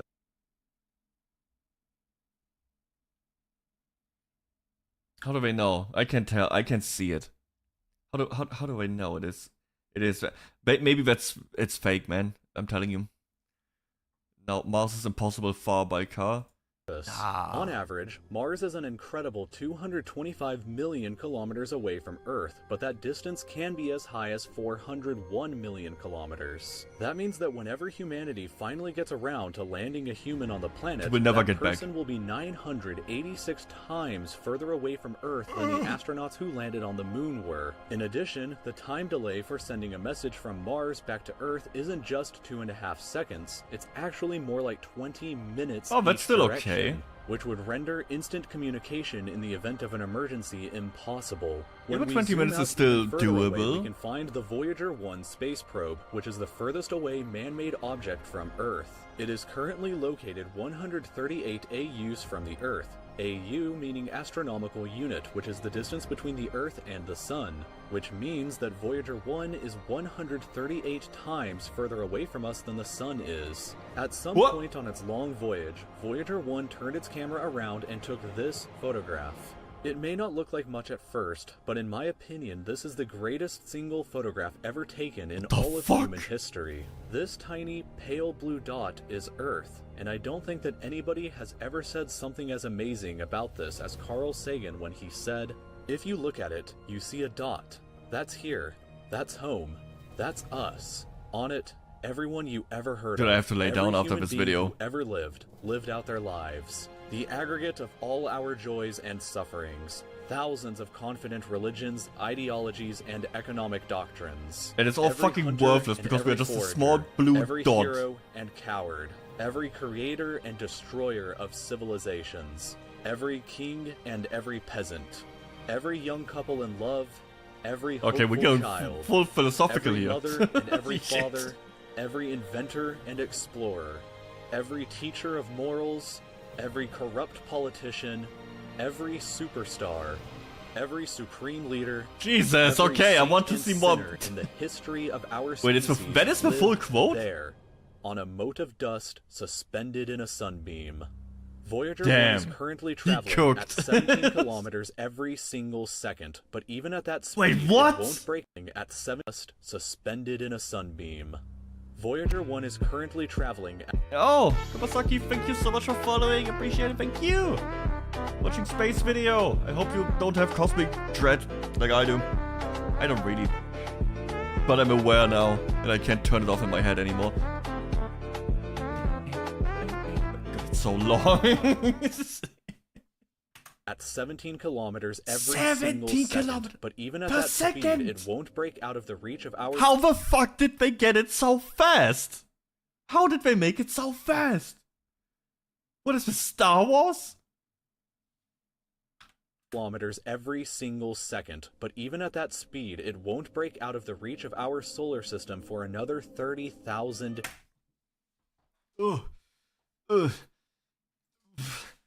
So we will never know what is outside them, and we can just take pictures and take an educated guess. Years.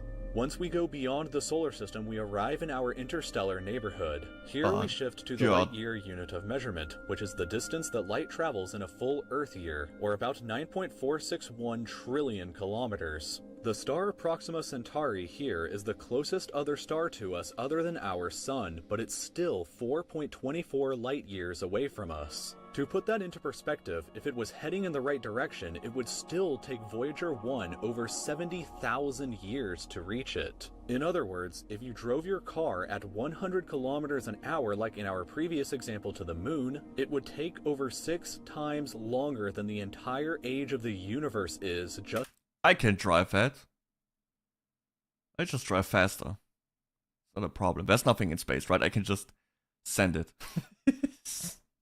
to finally get there, and it wouldn't even exist still when you arrive. Yeah, that's When the we biggest zoom out problem. even further, Whatever we we're looking at, it doesn't even exist anymore. Or fucking exploded, or got destroyed by the Q, or whatever. see the entire Milky Way galaxy, inside of which Earth is located right here. This yellow dot is the furthest extent of humanity's radio broadcasts throughout history, which means that any possible aliens who live outside of this range are totally unaware of humanity. Good.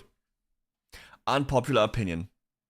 I don't think we want aliens to find us. Because if they find us, we are fucked. If they find us, means they are more advanced than us. And this idea that, oh, just a bunch of weird creatures on a spaceship, that is human hubris. I think humans are so full of themselves and so arrogant that, because there is nothing else to compare us against. But I think humans are way too arrogant. If something finds us and can visit us, we lose.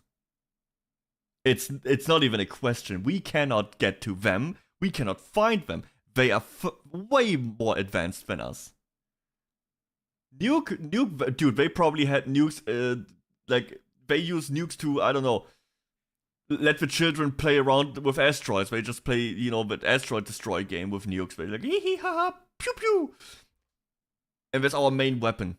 And they're like, oh, we used that 2 billion years ago. Funny little things, little goldfish. They have mega nukes. They just throw they could probably just press a button and form a black hole on our ass. Or they can throw rocks at each other. But if they are rock throwing at each other, then they will not find us. See, that is the paradox. We can watch the paradox afterwards. But if that is the paradox of aliens. If they are below us, they will not find us. And we will not find them. Oh wait, maybe we can find them. But if they are below us and they cannot find us, that's cool. We are also not evolved. We can't find them either. But if they are so far evolved that they can find us, we are fucked. I'll go the easy route, chill and enjoy. Maybe they are chill and enjoy. But maybe it's like the predators and they just make games out of us and they just drop like super mutated snakes on us. Space snakes. And we need to hunt them or get hunted. We need space. I mean, technically, we are not really... Space is not really a problem in space. There's a lot of space in space.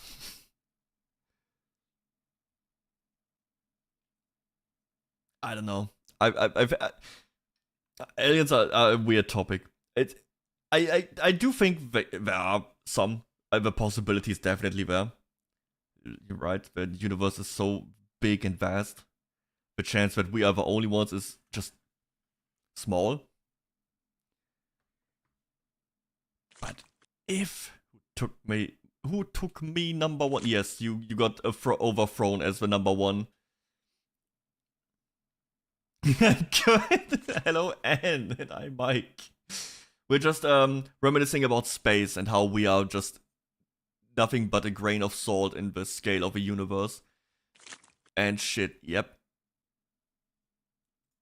Presence. It's complete silence outside of this yellow dot as far as we are currently aware, but the entire galaxy spans over 100,000 light years from end to end. There are over 100 million stars and over 100 billion planets inside of our galaxy. But you have never seen the full glory of the galaxy. And you wanna tell me there's no aliens out there? That's crazy! Crazy, I'm telling you. Nice. 99% of the stars that's probably a resub, thank you. Are limited to the small, it's not showing. Tiny region right. But for some reason, K-Bonk just knows when someone resubs. See? See? Thank you, Mike. Thank you so much. Me? Did it say... What did it say? The fuck you just say to me, you little shit? Where's my... Oh, there it is. You. Yeah. Here. But even this massive galaxy is nothing compared to the rest of what's out there. Zooming out even further and we arrive at the local group of galaxies. A collection of 54 different galaxies that is about 10 million local, by the across. way. But zooming out even further and we can see the Virgo supercluster, of which the local group here is just a tiny segment of. There are at least 100 other groups of galaxies just like our own local group inside of here, and the distance from one side to the other is a mind-numbing 110 million light years. This is the point where you cannot even comprehend it. I mean, it's already hard to comprehend any of this shit because it is also fucking huge. To the rest of what's out there. Zooming out even further and we arrive at the local group of galaxies. That's the Milky Way! There it is! Different galaxies that is about 10 million light years across. But zooming out even further and we can see the Virgo supercluster, of which the local group he's here Leo 1. is just a tiny segment of. Leo 2? There are at least 100 other groups of galaxies just like our own local group inside of here, and the distance from one side to the other is a mind-numbing 110 million light years. But even the massive Virgo supercluster is nothing but a quiet and tiny lobe of the Great Lani. And you wanna tell me, you wanna tell, dude, Hydra's in there. They got Hydra's out there. Shit, they won. Captain America lost.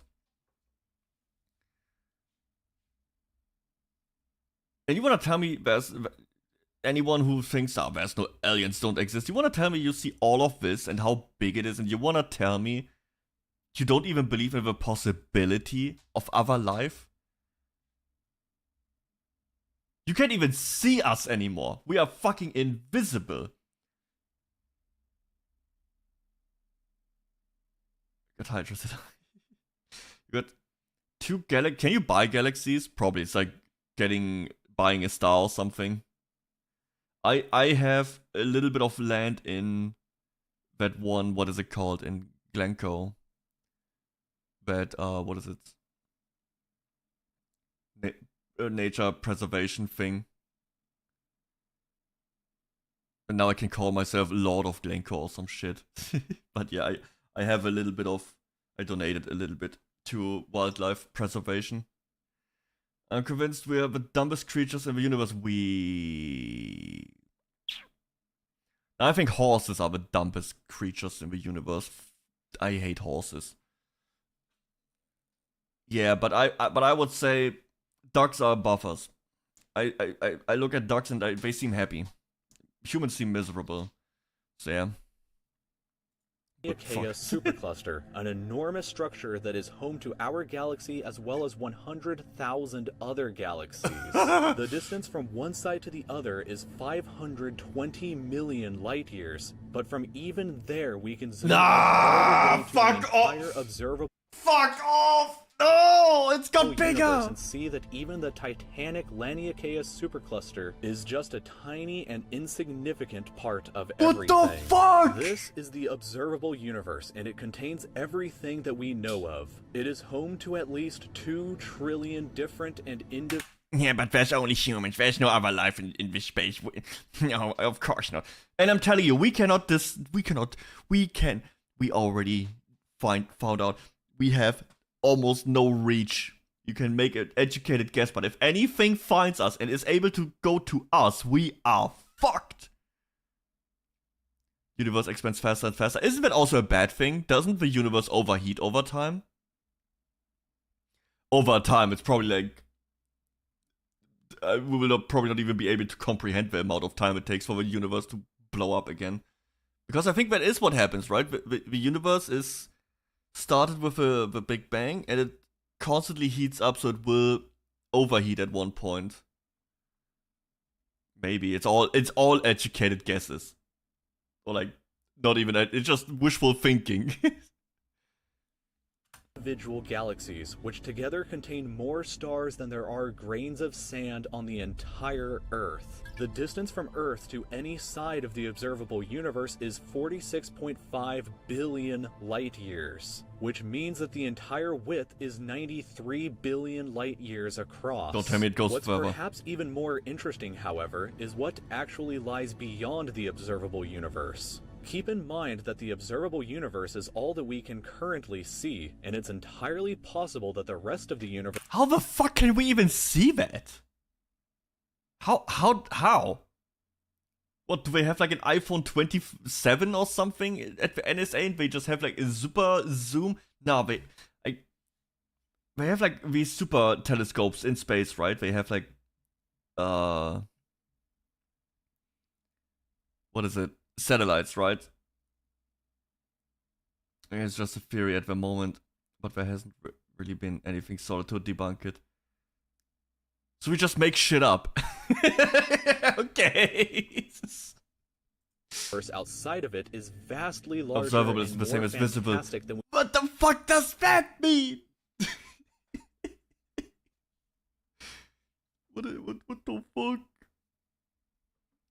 It's not like a pager or something. We cannot send a WhatsApp to the end of the universe. Like, hey man, how big are you?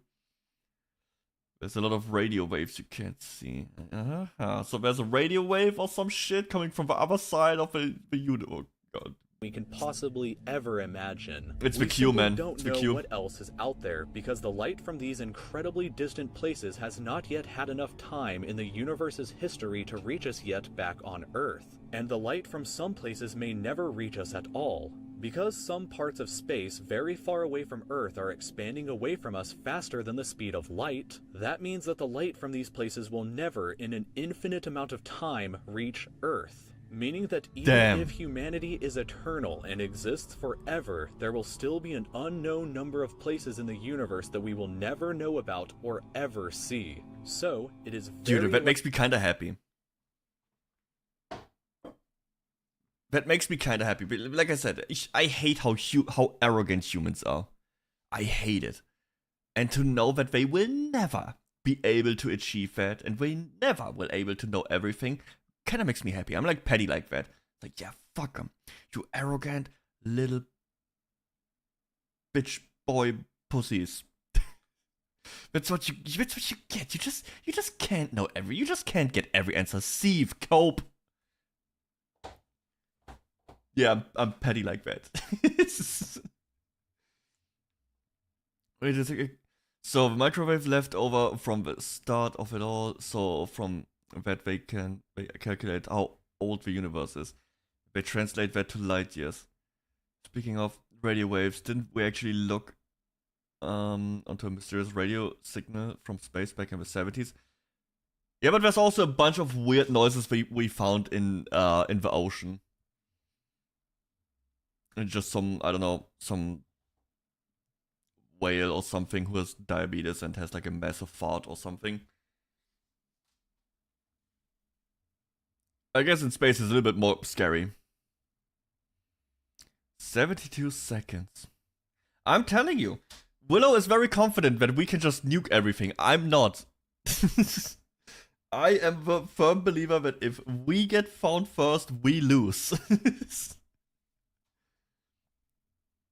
Likely that as unbelievably enormous as it seems, the observable universe is just a tiny slice of what we can currently see of the entire universe. According to the theory of cosmic inflation that was proposed by Dr. Alan Guth, if it is assumed that cosmic inflation began at 10 to the negative 37th of a second after the Big Bang, and with the assumption that the size of the universe before inflation began was equal to its age times the speed of light, then this would seem to suggest that at the present day, the entire universe is 150 sextillion times larger than the observable universe. I have to lay down. Well. So, the next community meeting, meet and greet will be there at the edge. Top right left pixel. That number for reference looks like this, with this many zeros. Let this number sink in for just a moment. This would be similar to you thinking that the entire observable universe, everything that you could see, was the size of a light bulb, but then realizing that in reality the entire universe is larger than the former planet of Pluto. Imagine a light bulb in the center of Pluto.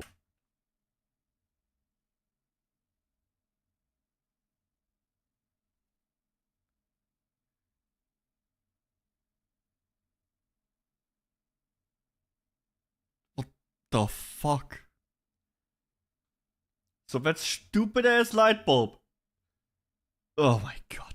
But we inside the light bulb were totally unaware Get that the Pluto theory existed outside of it, space and that's theory. a similar situation to this. We are all so unbelievably small, but you shouldn't worry, because all that means is that there is so much left out there for us to discover together. What if it's a bad idea to discover it?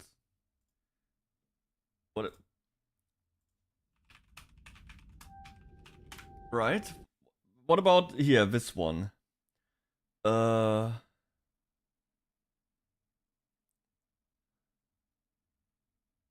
Which one was the better one? I think this one.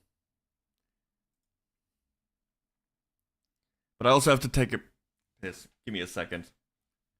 I have to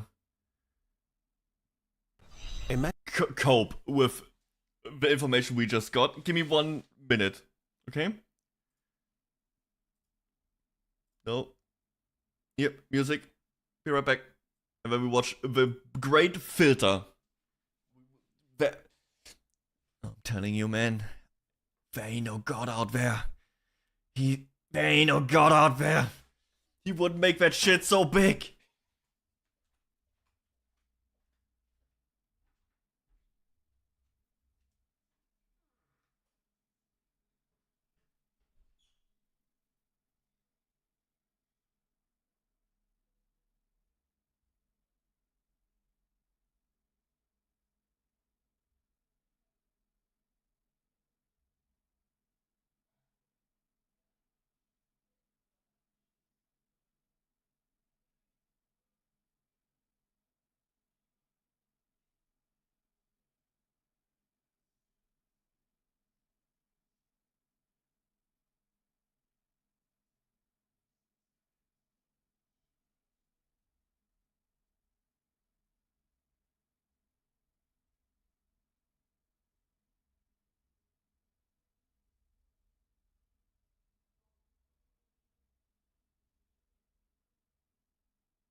hope you got something to drink in that time.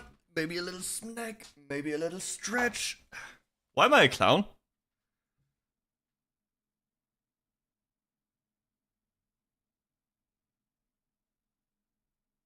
Huh. Interesting.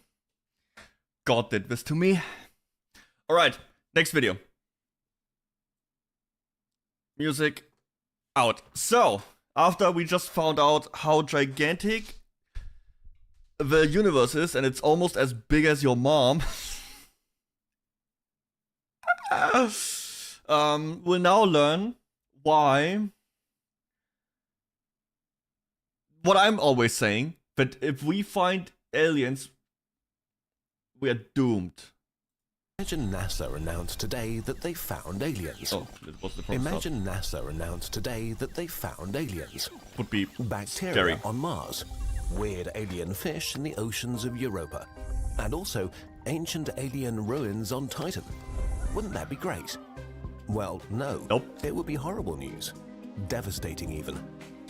The way I see it, there is no win with aliens.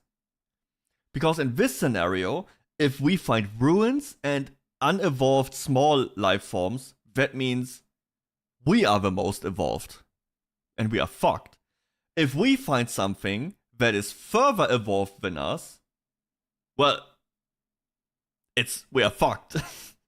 And the chance that we find something that is equal to us is very, very slim. But also, if we find something that's equal to us, I guess we will have war with it. That's just the natural course with humans.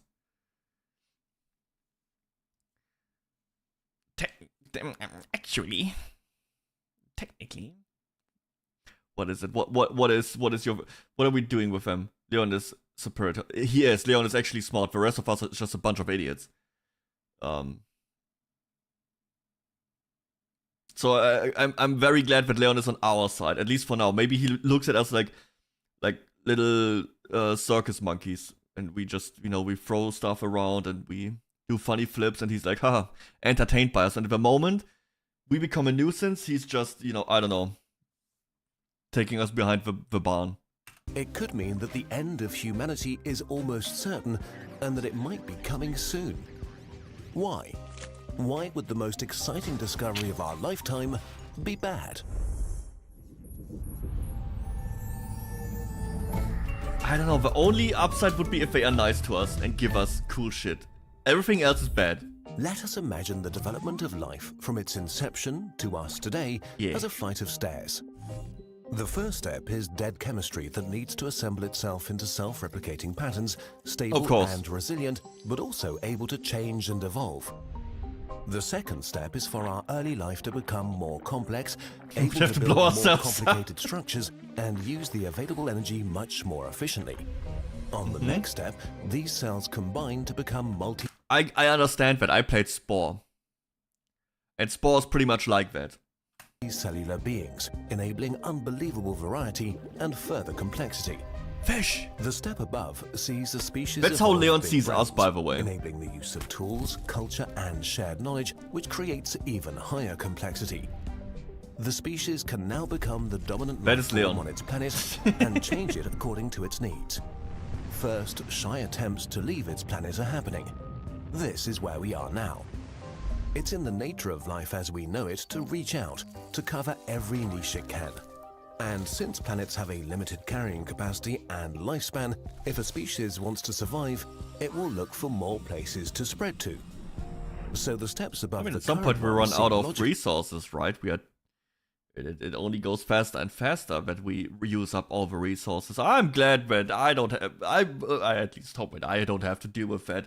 I will be fucking dead by the time the water wars start. So, hey. That's a problem for someone else. Cool. Colonize your own solar system. Then spread further to reach other stars. To the possible final step, becoming a galaxy-wide civilization.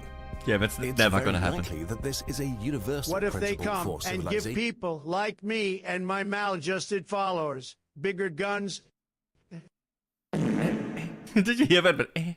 Yeah, see, that's why we will never get to this stage right here.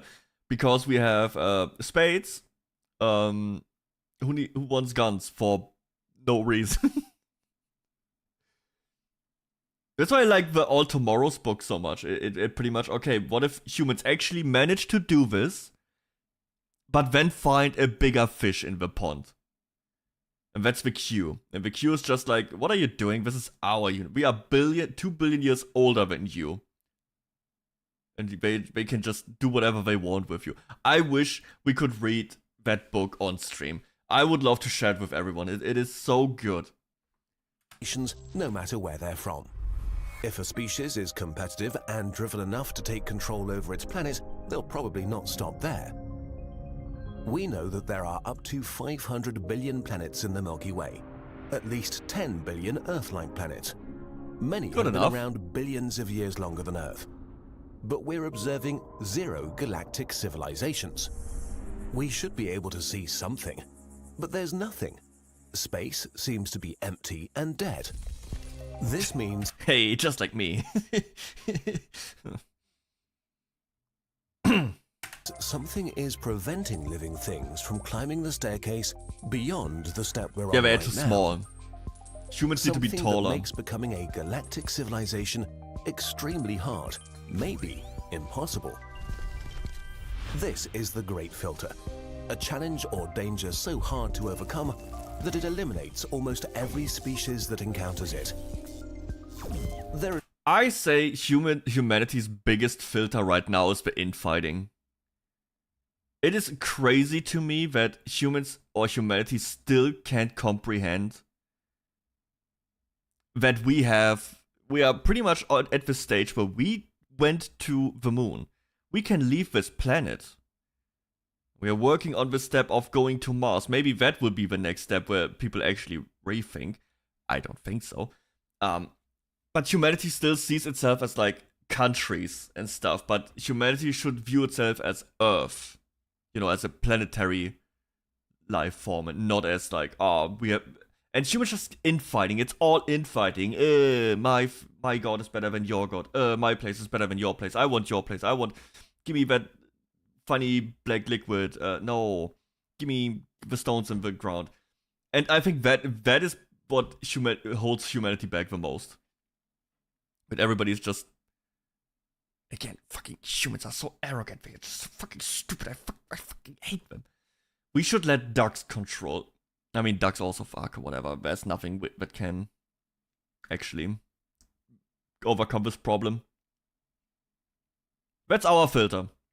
If humans cannot get their act together and they keep fighting each other and you don't even come to a consensus of like one unified communication method, how would you get into space and start a new civilization? Because what then will happen... Dude, it will just repeat. Then you will have Earth people against Mars people and they will fucking hate each other again. Thanos was right. No, Thanos' plan didn't work out. I got an idea. A nuclear bomb might fix it. It doesn't. We had a couple nukes over the years. Didn't fix anything. It's like a temporary... go into the silent chair. That's about it. Thanos got rid of half of the universe. That doesn't really do anything. Because that second half, the problem with that Thanos plan is if you have only half of the life forms, they have obviously more of the resources to use, and the more resources you have, the more people will, you know, reproduce again because they have, in theory at least, a better life because they have more resources at their disposal. So it would pretty much just go back to the norm fairly quick. So that one didn't fix anything. There's a reason he's called the Mad Titan. Yeah, what I care about is me. In that case, it works. In that case, yeah, it works. But I also, dude, everybody got depressed in in Endgame. Everybody was just depressed. I guess it depends. If someone from my family would just get snapped away, yeah, sure, I would probably be sad. If my family would be affected, I wouldn't care. I wouldn't give a shit. It's like, oh, cool. Housing prices went down. No reproduction, only gooning. We are doomed, doomed, doomed. Doomed. Okay. What if it was Fu?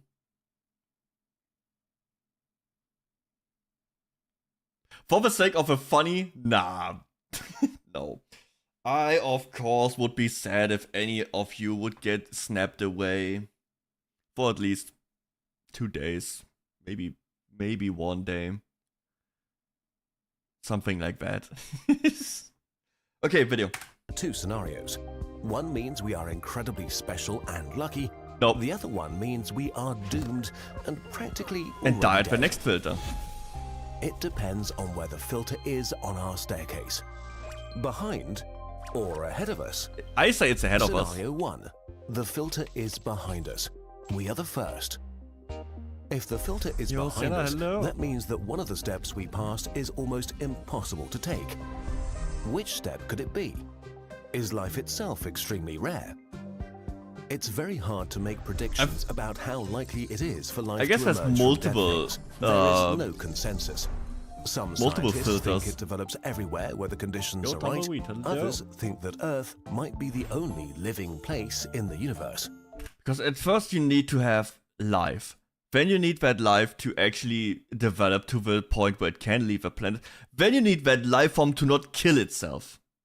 And that's the problem. That's the point we are at. We are able at going into space, and we are working on traveling to another planet like Mars. So that's the big step for humanity, right? That's the big step. The first step into conquering the universe. Or like, not conquering, you know what I mean. Colonizing the universe. How was that? And the next step is we cannot kill it ourselves. And that's the problem. That's all we do. that's all humans do. All the time, fucking war. And me. And that's the problem. That doesn't work. Right?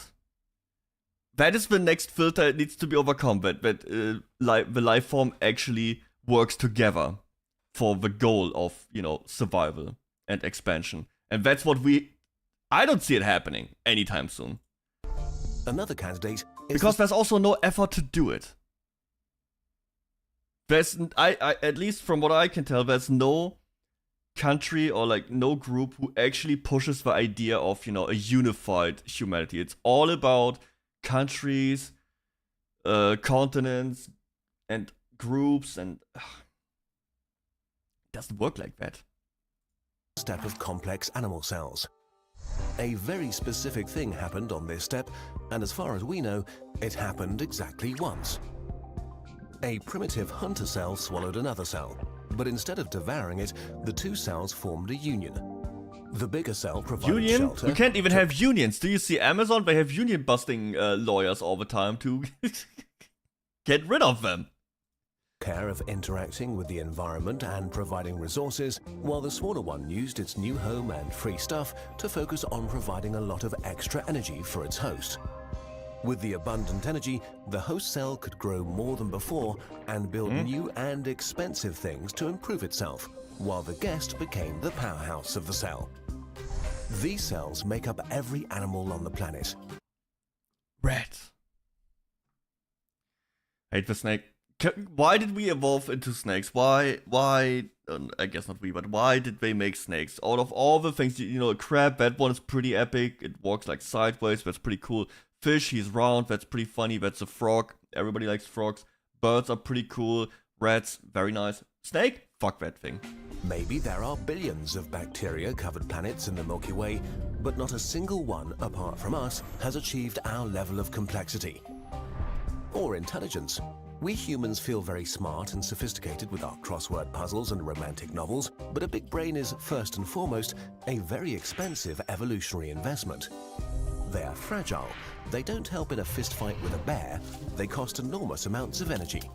And despite them, it took modern humans 200,000 years to get from sharp sticks to civilization. Being smart does not mean you get to win automatically. Maybe intelligence is just not so great, and we're lucky that it worked out for us. Scenario 2. The filter is ahead of us. Plenty of others died That's what I already. think. I think it's still ahead of us. Before us is orders of magnitude more dangerous than anything we encountered so far. Even if a major disaster killed most of us or threw us back thousands of years, we would survive and recover. And if we can recover, even if it takes 1,000,000 years, then it's not a great filter, but just a roadblock to an eventual galactic civilization. On universal timescales, even millions of years are just the blink of an eye. If a great filter really lies before us, it has to be so dangerous, so purely devastating and powerful that it has destroyed most, if not all, alien. advanced civilizations in our galaxy over billions of years. A really daunting and depressing hypothesis is that once a species takes control over its planet, it's already on the path to self-destruction. Technology is a good way to achieve that. It needs to be something that's so obvious that virtually everybody discovers it, and so dangerous that its discovery leads almost universally to an existential disaster. A large-scale nuclear war. Nanotechnology that gets out of control. Genetic engineering of the perfect superbug. An experiment that lights the whole atmosphere on fire. It might be a super-intelligent AI that accidentally or purposely destroys its creators. Or things that we can't even see coming right now. Or it's way simpler. Species competitive enough to take over their planet necessarily destroy it while competing with each other for resources. Yeah, that's what we're doing right now. There are runaway chain reactions in every ecosystem that once set in motion are not fixable. And so once a civilization is powerful enough to change the composition of its atmosphere, they make their planet uninhabitable 100% of the time. That's us! Let's hope that that's not the case. Oh, it is! If the filter is ahead of us, our odds are really bad. What we can hope for. This is why finding life beyond Earth would be horrible. The more common life is in the universe, and the more advanced and complex it is, the more likely it becomes that a filter is in front of us. Bacteria would be bad, small animals would be worse, intelligent life would be alarming. Ruins of ancient alien civilizations would be horrible. The best case scenario for us right now is that Mars is sterile, that Europa's oceans are devoid of life. But wouldn't that also, if we would encounter ruins, I guess you would need humans to be not fucking stupid for once, because that would be for, you know, the start sign, or like you would be like, oh shit, we need to get our act together, or we end up like that, and maybe people, or like humanity gets their shit together. It's like, okay, we need to actually, you know, do something about this. But yeah, I assume the filter's absolute, but the discovery of the filter could lead to working on overcoming the filter. That's also a possibility. Like, oh, we see ruins, okay, we need to take this serious if we don't want to end like that. And I feel humans are really good at problem solving. And like, what is it called? Perseverance? Is there anything out there that's behind the filter?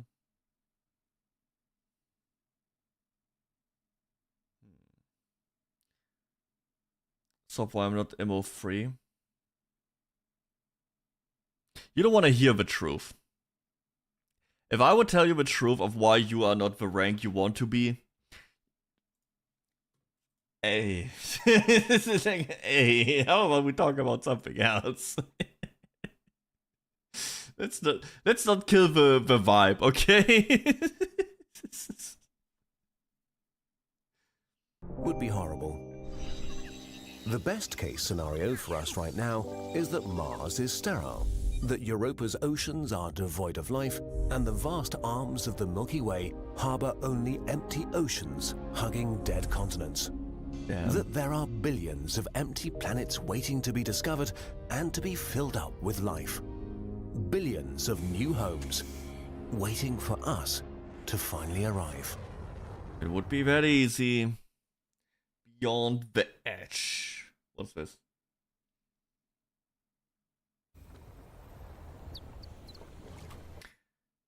You wanna watch another space video?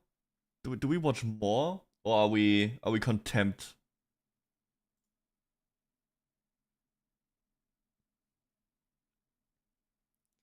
I like these.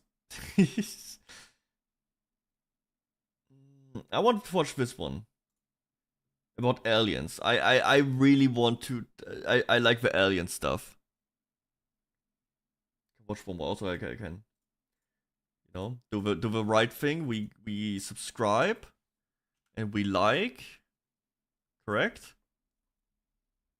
That's what we do.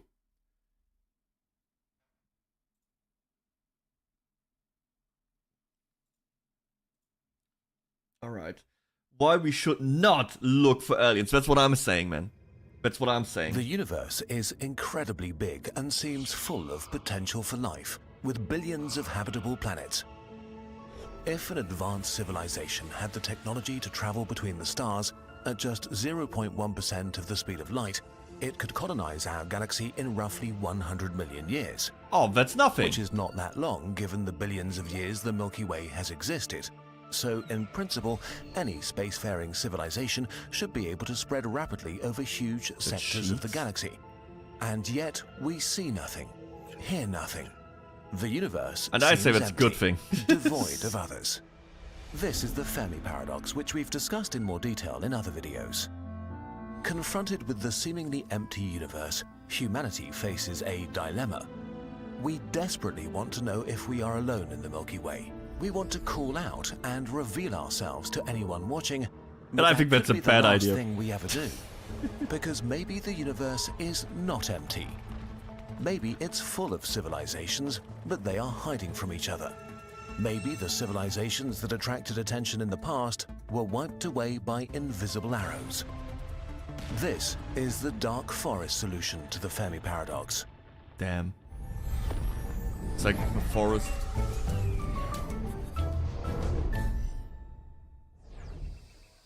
The way of life. The hunter awakes in his hiding place and carefully listens for suspicious noises from the thick undergrowth before he gets up. Another night has passed without incident. The forest is dark and full of we're watching a full-on movie here. He considers calling out to others to end his loneliness, but stops himself at the last moment. What if they are like him? All living things seek to survive, secure resources, and multiply. Their greatest obstacle are other living things that share the same objective. Oh my god, he ate the Competition between frogs. species favored the survival of beings with shit. advantageous traits. Our ancestors were inventive, competitive, expansionist, and greedy for resources, which led them to winning the competition. Where? Pretty sure we still are. For our planet. Today, most other animals are so utterly at our mercy that we wipe out about a dozen species a day, just as an unintentional byproduct of how we like to run things. But humans are more than individuals. From us, cultures emerge that also compete with each other. Competitive and expansionary cultures spread faster and further and merge with, subdue, or destroy others. If we look at our history, it becomes clear we are dangerous. Oh yeah. Not just to others, but also to ourselves. Our human nature has driven us to take over every corner of our planet, and soon we will look to the stars, both to expand our domain and ensure access to ever more resources. And then we might stumble upon others trying to do the same thing. Dude, this is like a turn-based like strategy video game. The competition of life also takes place on faraway planets, so it's logical to assume that an alien civilization that came to dominate their planet would be in some regards similar to us. But if they're similar to us, they too may be dangerous. The implication. As the hunter sneaks through the dark forest all alone, He knows that there might be others like him. That makes sense. He can't know their intentions, if they are aggressive or not. The hunter knows he would kill to ensure his... I think the problem is that I keep repeating myself, but humans are so arrogant and thinking they are the highest thing on the planet, on the universe, and everything. That they have, like, they are superior to anything. I don't really think like that. I think humans are fucking stupid. And if there's anything else out there that is competitive to us, that arrogance will cause us survival. Straight up. If they if the other alien thing is not as arrogant, they would win. Straight up. It's my opinion. Own survival. Humans think too much of themselves. That they would too. And it might be that if he stumbles upon another hunter, the one that shoots first survives. None of this means that conflict is unavoidable. So far, the progress of the modern world seems to have just made us said 800 more peaceful, nukes to not their more planet. violent. Easy. Maybe this is true for other civilizations too, that eventually progress means less conflict, not more. Different alien civilizations also should vary from the mild and peaceful to the malevolent and militaristic. Damn, and then there it is. The existential problem we're facing is that when we meet others between the stars, we have no way of telling who is peaceful or aggressive and what their true intentions are. Similarly, they might not understand or trust our intentions, even if we tell them that we are peaceful. On top of that, and see, that is the biggest cap. We would lie to them. Why would we lie to them? No nukes. I am the president of fucking peace now. We build a goddamn wall. We build a wall around the alien planet. And we'll keep Earth safe. It is the greatest planet in the solar system. Greater than Mars. Greater than Saturn. So I will keep it safe. That's what I do. The aliens will pay for it. These are illegal aliens on our solar system. They will pay. I will put tariffs on their planet. So fucking stupid. And we get obliterated by a space laser. Damn it. See, we will lose. If we did discover another civilization and they discovered us, the light years between us would mean years of communication delay. Both sides would be in a state of uncertainty, wondering if the wisest move is to just attack, because there's another serious issue: technological explosions and the first strike advantage. We don't know where the limits of technology are, but we do know how much technological progress matters in war. A few hundred or thousand years can turn conflict with uncertain results into a one-sided massacre. Caesar's legions would stand no chance against Napoleon's army with their cannons and muskets, which would be eradicated by artillery from the First World War, which would not stand a chance against today's drones and guided missiles. So the power level of different civilizations may vary massively, and even if not, between the time it takes us to detect another civilization and us saying hi, we might already be hopelessly behind on the tech tree. Which is bad enough. Damn, they make it like, sound like civilization. Makes this worse.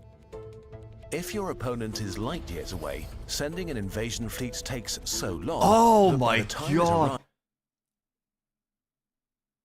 Dude, I never thought about that. Everything takes forever to get anywhere in space. And your fleet isn't updating, it isn't getting stronger when you send it, but they are. Especially because they can probably see that, shit, there's a fleet coming, and they can go full on defensive mode. It might be hopelessly obsolete. So war between civilizations might be just about eliminating the other to remove an existential threat to yourself. Someone else who might be so scared of you that they attack the first chance they get. In this environment, the only way to guarantee a win is to strike with such force and speed that the target has no chance of survival or time to counterattack or escape to seek revenge later. The stakes are the highest possible, with no room for error. Dude, if we assume that the majority of civilizations live on planets, that leaves them pretty vulnerable. All you need to do is throw something massive at a planet to make it uninhabitable. Yeah, like your mom. The ultimate interplanetary annihilation weapon is probably something like a relativistic kill vehicle, a missile shot at a planet at a significant fraction of the speed of light. For example, a missile the size of a person going 95% the speed of light has as much energy as all nuclear bombs on Earth. If you shot a few dozen at the civilization you wanted to wipe out, success would be fairly certain. Even a single hit would suffice. This is not that absurd of an idea.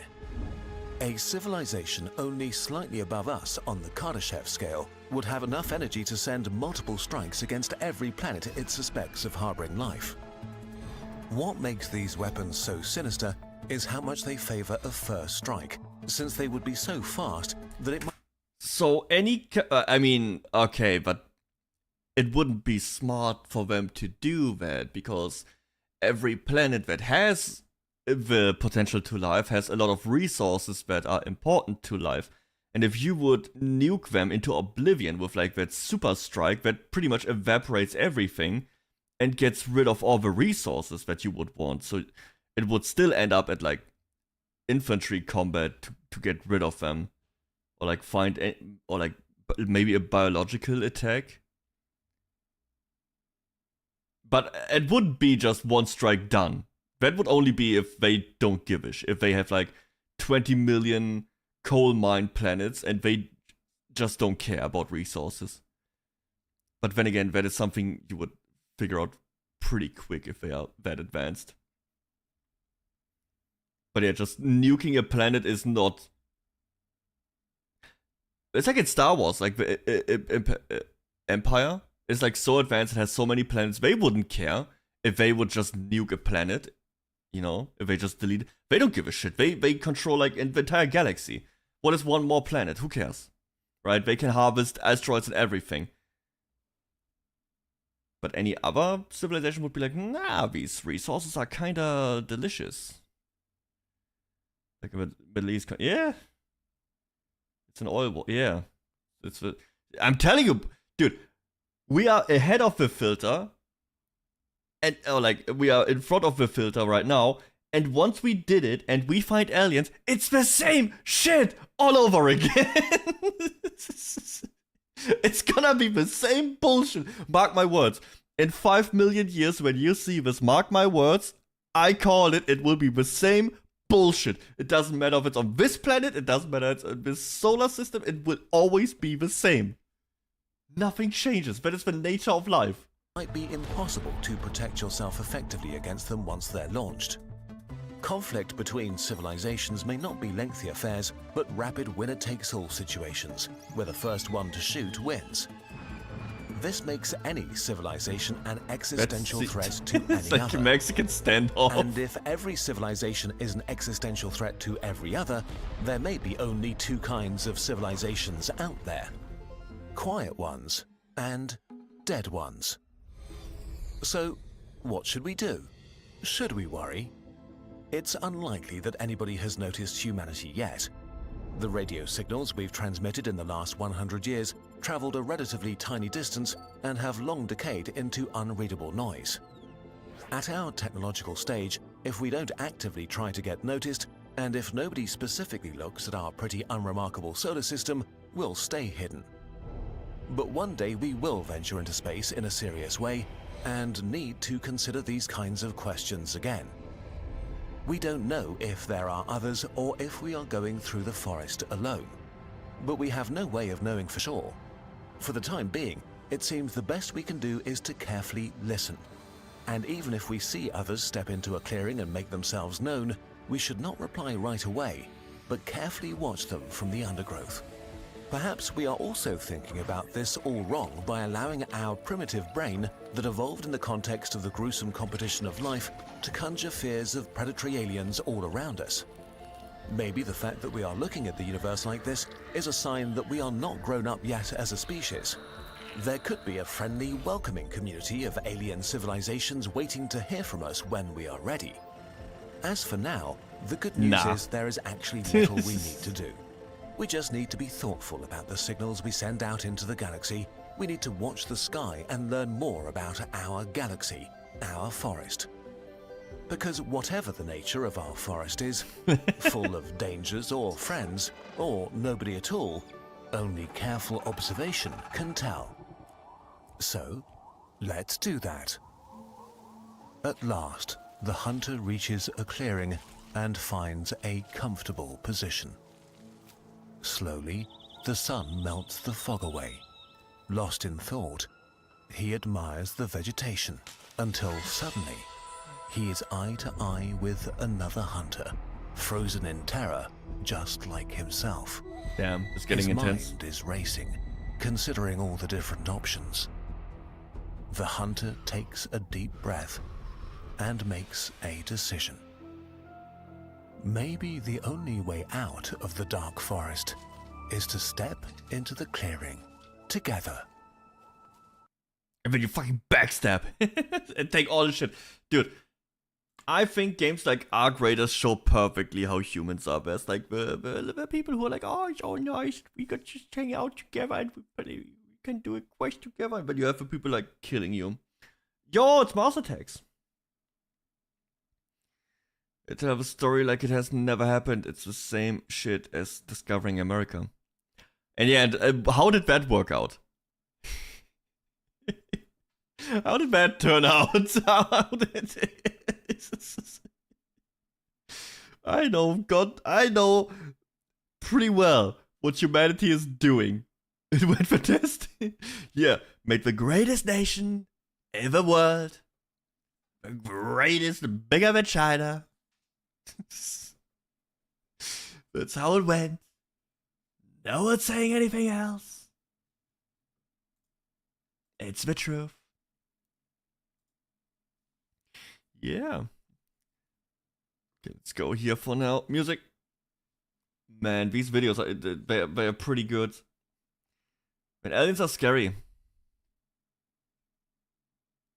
Aliens are scary, man. I don't see us win. Maybe I'm too pessimistic.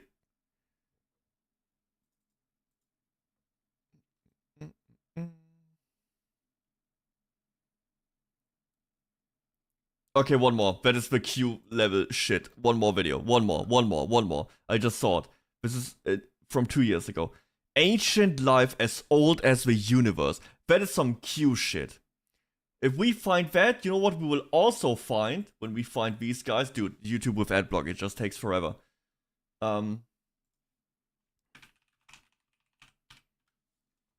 Dude, when we find the ancient aliens, we also find this. We will find our ancestors as like a fucking rug. It's like a towel or something.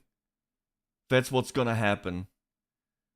It will be like, oh wow, look, it's the ancient beings. And these are their pets. This is their pets. That's how they look.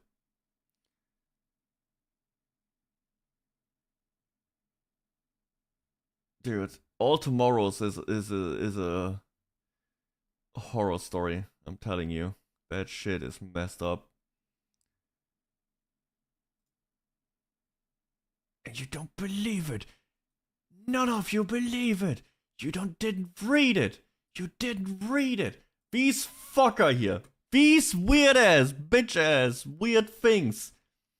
They are 2 billion years old.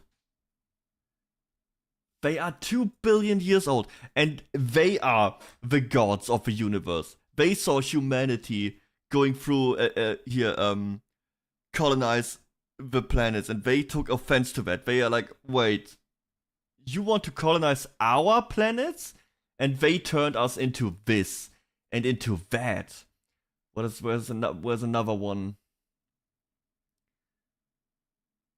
And or like this thing. Dude, I could look at these all day.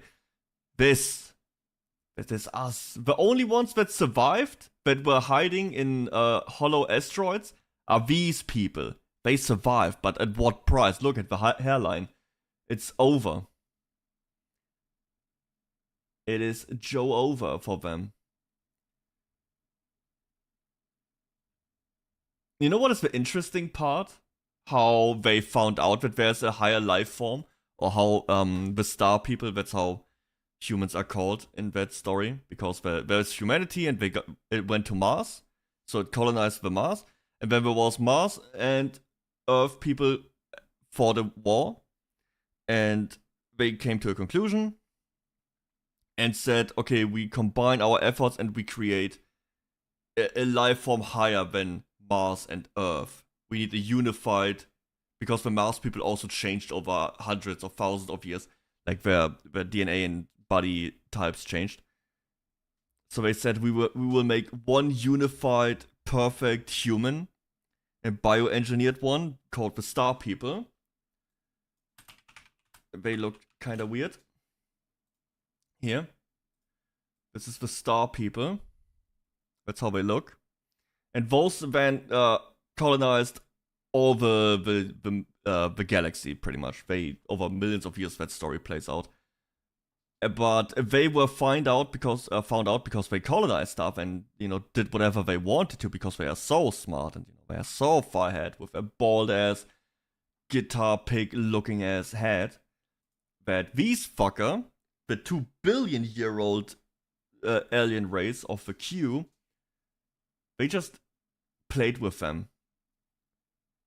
They're like, oh, you don't take our perfect creations and change them.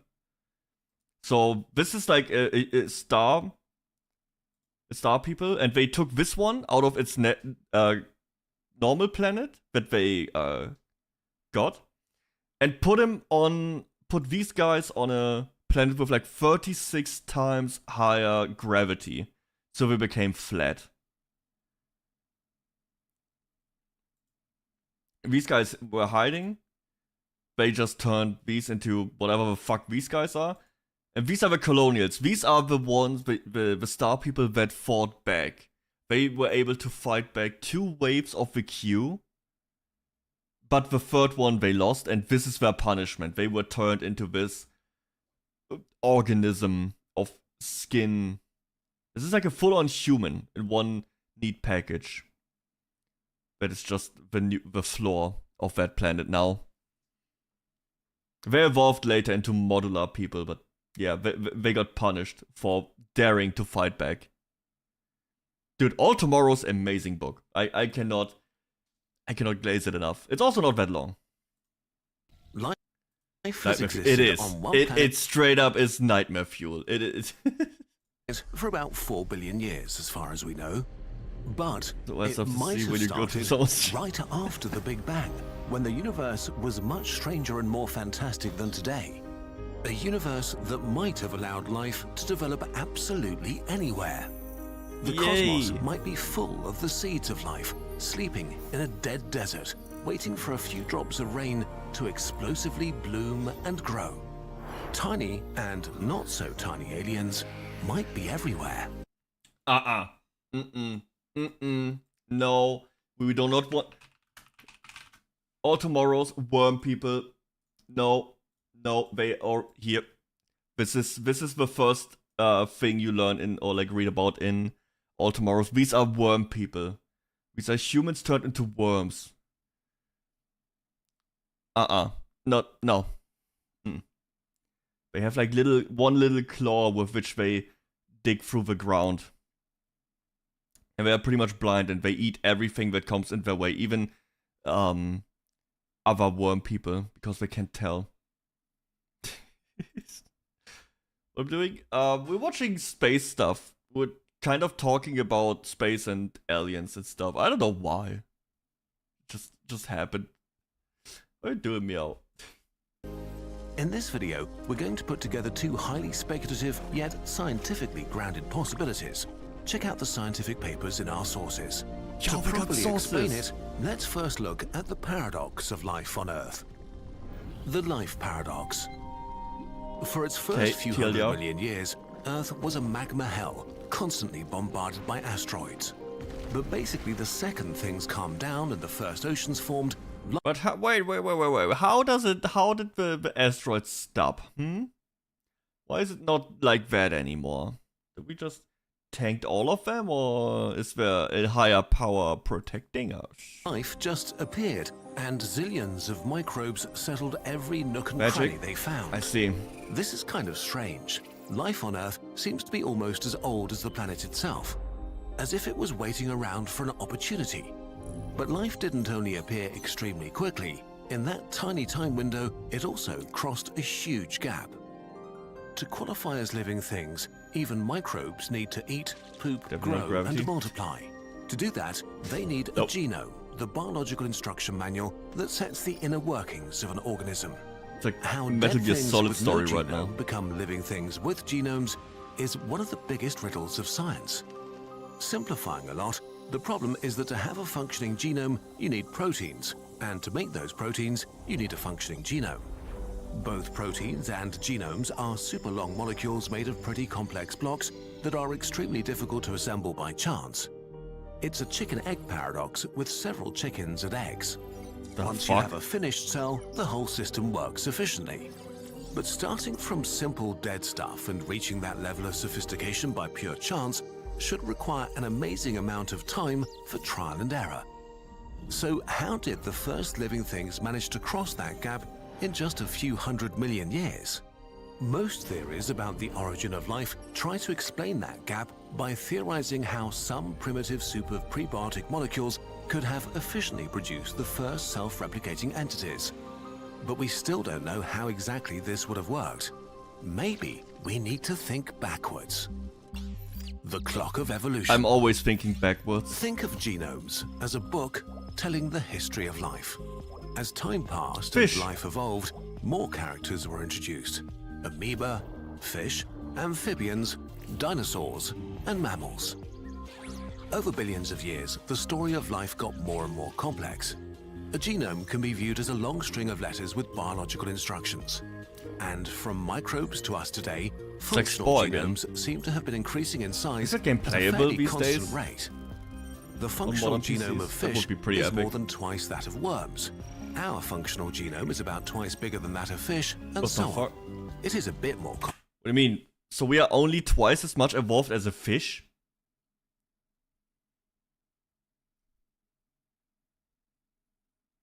Huh. Oh, that's something. Complicated, but for now, let's run with this. When we put all these clues together, it seems that genomes have been doubling in size on average every 350 million years or so, as if evolution had been following an exponential inner clock. But it gets even stranger. The very first microbes that emerged on Earth, even if they look simple, already seem to have had pretty long and complex genomes. But how could life have achieved that level of complexity in such a short time? That's too high for me, guys. There may be an interesting way to solve this riddle. We just take our exponential clock and extrapolate it back in time to the simplest conceivable life form. Something equivalent to a being with a genome containing just a few letters. But if we do that, we end up 10 billion years in the past. More than twice the age of Earth. I'm telling you, man. I'm telling you. If life actually evolved like this, it didn't start here, but somewhere out there, in space. This would explain why life started to thrive so quickly on our young planet. If it was already present in space like a seed, it just needed water and warm temperatures to wake up and go on evolving. Are we the aliens?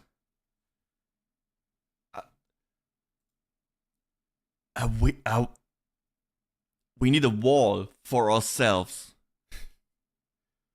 We didn't pay the tariffs for us.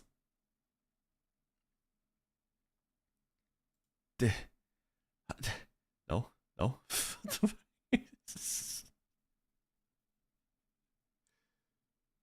the fuck? But if our core seed comes from somewhere else, and we are just, I don't, okay, whatever. And it would also explain the high degree of sophistication of the first life forms on Earth. Okay, they could have been complex already because they might have been evolving for billions of years somewhere else in the universe. But could life really be that old? Half?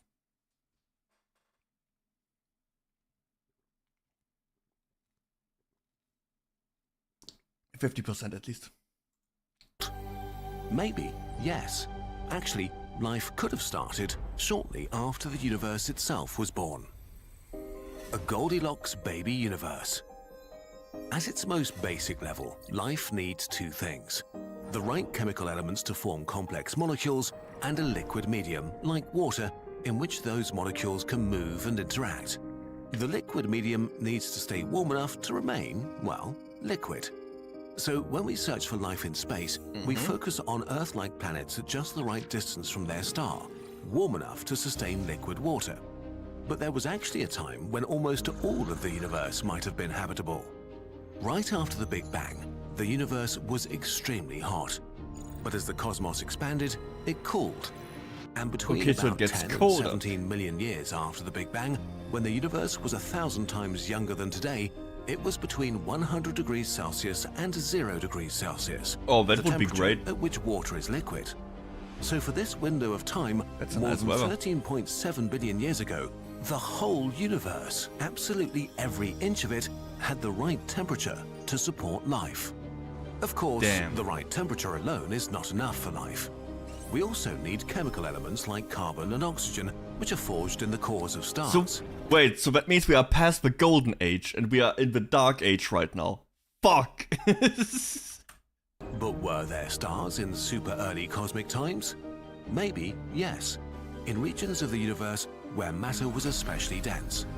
Such stars would have been very massive and gone supernova in just 3 million years, seeding the baby universe with the chemical elements needed to form dust, asteroids, planets, and the ingredients of life.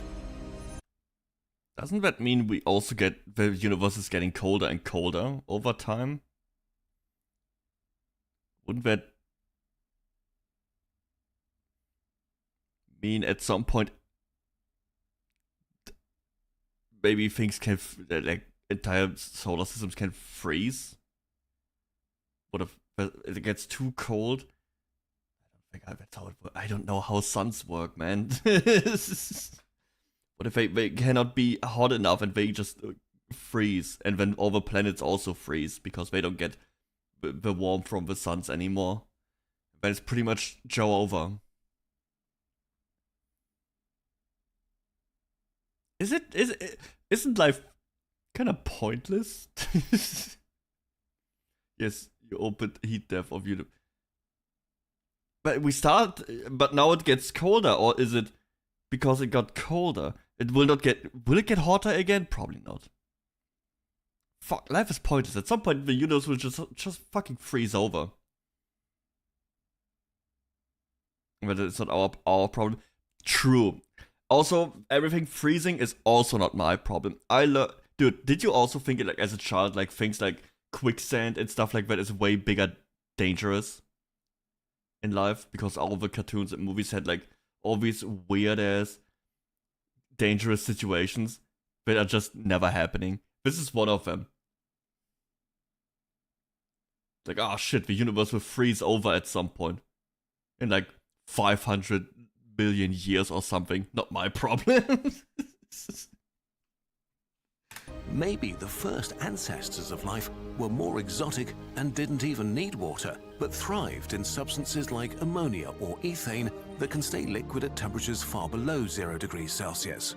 They could have been sustained by the lingering warmth of the Big Bang for tens of millions of years longer, well into a time when we know for sure there were stars and all the chemical elements.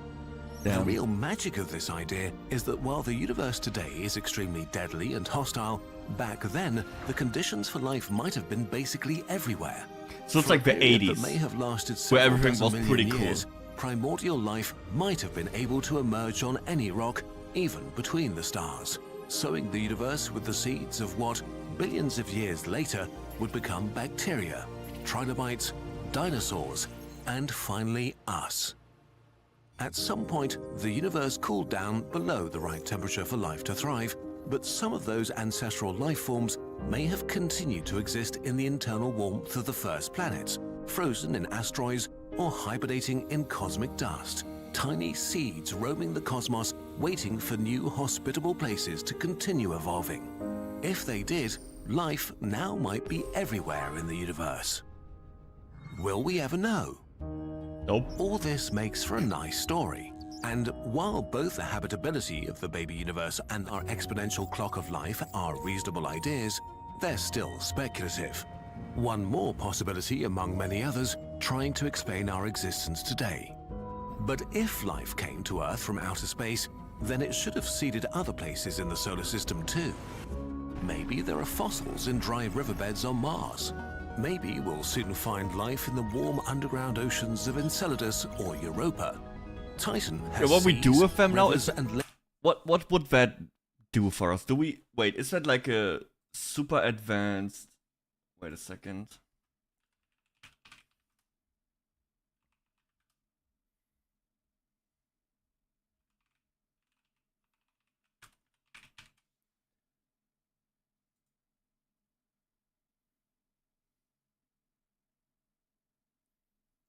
So,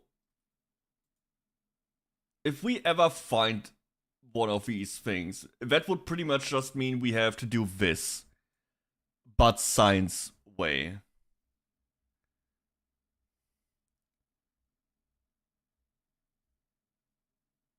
And what if we create our own downfall like that? What if we create a life form like the predators or the aliens, the xenomorphs, and they would just obliterate us?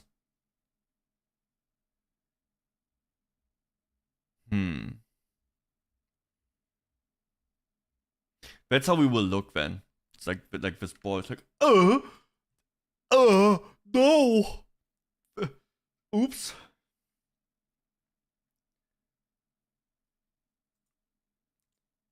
lakes of ethane and methane, as warm as the universe when it was 90 million years old.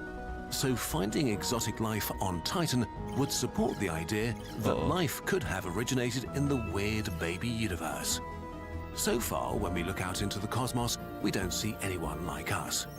But maybe that's because life needed 10 billion years or more to reach the level of complexity that allows for a technological species. Maybe there are millions of worlds filled with microbes, oceans full of exotic fish, and continents of bizarre animals.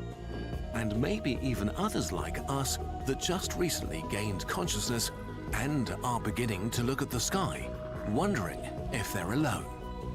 Life could be flourishing right now in uncountable forms and in all kinds of cosmic environments. What the fuck is that one? And if That many of one's us a freaky- share a common cosmic origin, we would all be part of a great cosmic family. The answer may lie in our cosmic backyard. Let's go and find out.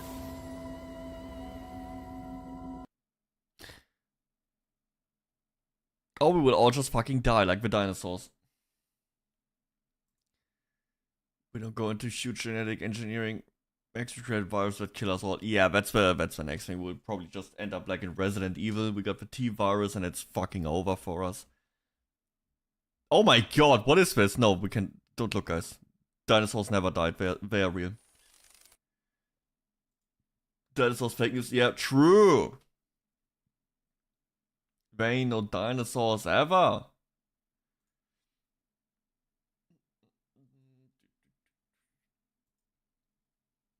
Oh, what is that? I got messages. Let's see.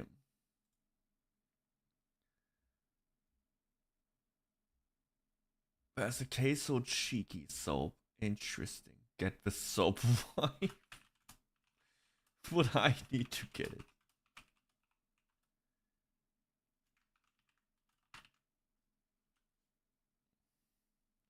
The only cheeky soap I want is the one with Chainsaw Man. Soap. Of course dinosaurs are real. There's one right in front of... Mods! Mods. Take him out. Mods. Send him 5 billion light years. One-way ticket into the next cluster. Mods. Fuck, they're not listening. As always. Yeah, jump him. Fuck him up. Man. Really doing me like that. So guys, what are we doing now? What are we doing now? I did not have any game prepared. Oh, but I can show you something. One more video. How many videos do you want to watch? We watched so many already.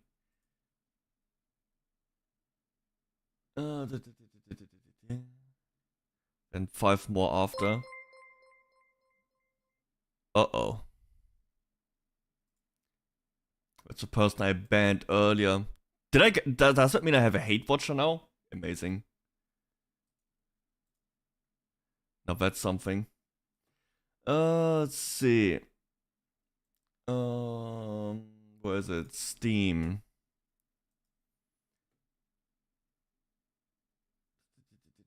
Leon, you commented that on what was it, the tweet? Oh yeah, the Marcus video. That Marcus sounds like the grandpa, right? From Grandpa High on Retro. You know what happened today? They announced the game announced a new DLC, a free DLC. Behold! Epstein Files, new free DLC announcement. Hey, grandson. Uncle Sam wants me to travel to the future to hunt the missing names on the Epstein Files. Can I go to the future with you? Sorry, champ. There's only weed for only one of us. Fuck, this better be worth it. Shitting it again. It's going into the future.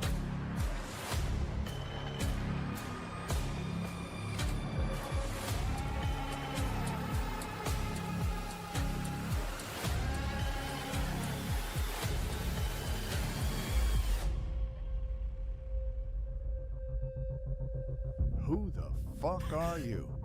Welcome, Grandpa, to the brightest, most greatest future of all time.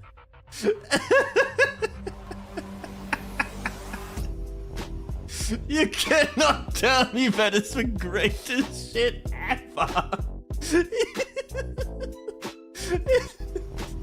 To the brightest, most greatest future of all time.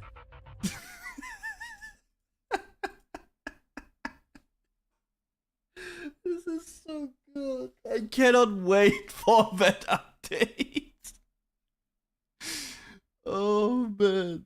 This is so cool. This is just shit posting. Dude, I like this. It is so funny.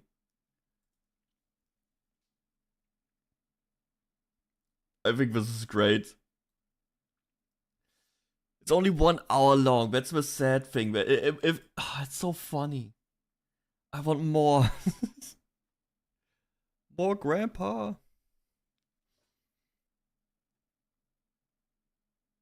Music. Perfect. What's everybody else doing? It's like the sad thing. There's not that one game that everyone plays. I see Mr. Old is playing Counter-Strike. Ew.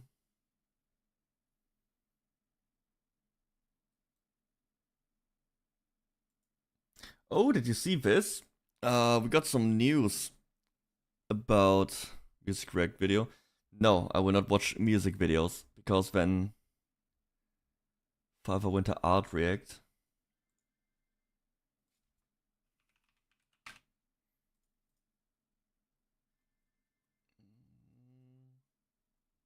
Do I get it? Some point? Hello? There it is.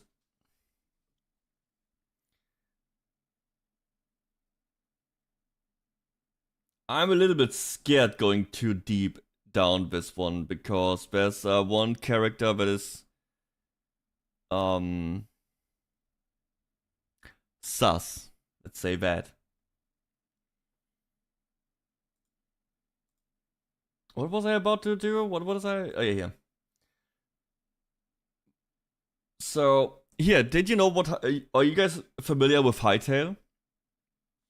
It's like the Minecraft kinda game, but with more combat and exploration and, you know, other tools and shit. They announced that they will get into early access in January 13th. So pretty soon, which is pretty cool. It will be $20 and it will not be on Steam. And so people are kinda sussing out right now. Why is the game not going to Steam? I think Simon, the lead dude, he pretty much said the game is... He wants to avoid, you know, review bombing. He does not want to go on Steam so early to, you know, not get all the negative reviews so quick. To be honest, that's pretty smart. Because this game... Because it's so similar to Minecraft, a lot of people already hate it because it's like the console war thing. And you have like the people like, no, Minecraft is better, this game is dog ass water shit. Right? You have like, oh, want really Steam reviews, guaranteed slop. I think it's smart, but you don't want the initial thought. Because Steam has one negative when it comes to open reviews like they have. There will be people who have like 0.1 hour in the game negative review. It's like, bro, I don't know, some, you know, feedback and some reviews are worth more than other reviews. Let's say it like that, okay? They are not equal. And you would even say, like, where is it here? So Hytale is skipping Steam initially to avoid negative reviews. Console launch planned. Hytale will not launch on Steam in January. Hypixel Studios has confirmed, as developers aim to avoid negative reviews during the early access phase. I wonder what's wrong with the game, and he's like, everything is wrong with the game. Literally, why I'm not putting it up on Steam, brother. He's honest. He is straight up saying like, yep, game is early. It's fucked. At least he's honest. I can respect that. He's not trying to weasel his way around. Which just makes me not get the game. I will get it. I will. Don't worry. You can watch me and see if it's worth your money.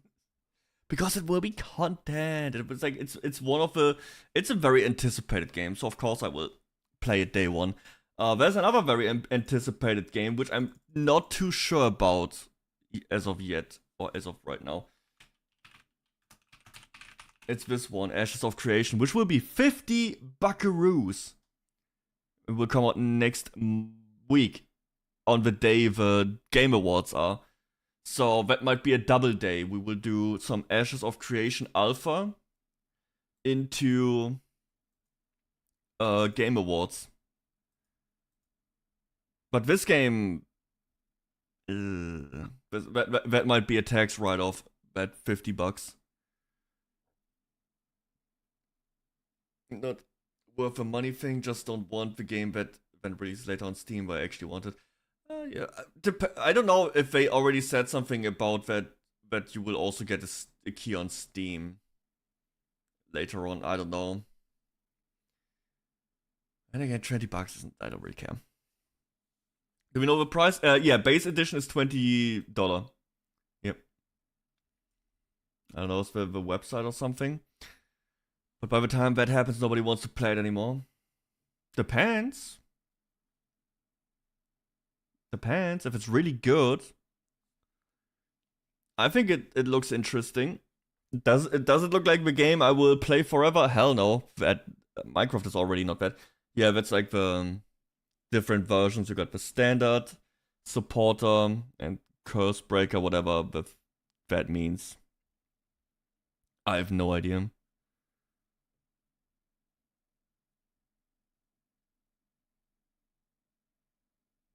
I don't even know what's inside of them. I don't think they have shown that yet.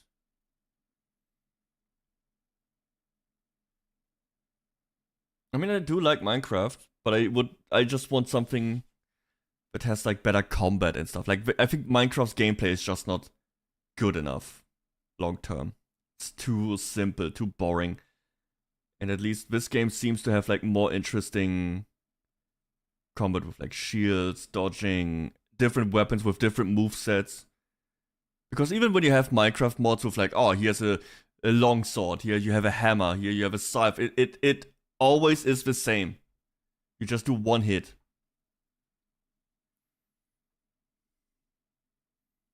So I'm curious how this one will go.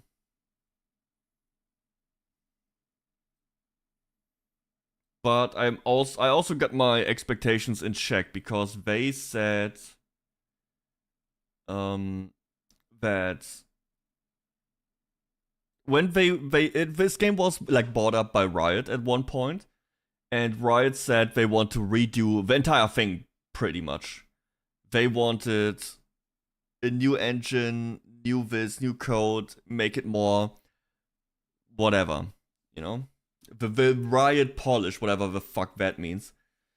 Then the entire game got scrapped. So now this one is the old version of the game, the initial vision of the game, with a new team. So they already said it's like a lot of scrap things, and they just put out an early access of like the first 4 zones.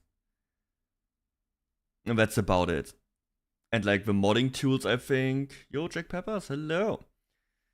So yeah, I have my expectations in check. That this is an early alpha thing. It's like an early Minecraft beta kind of thing.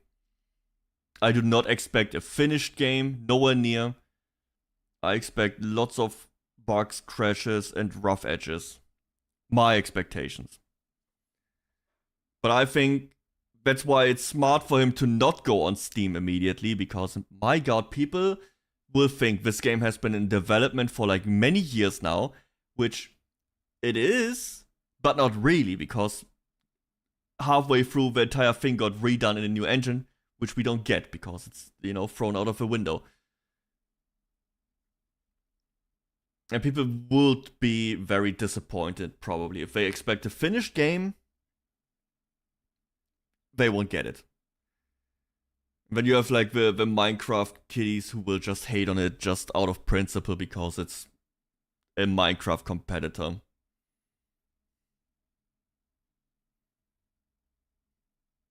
And then again, they would have to buy the game. I guess we would just buy the game and then hate on it. Who cares?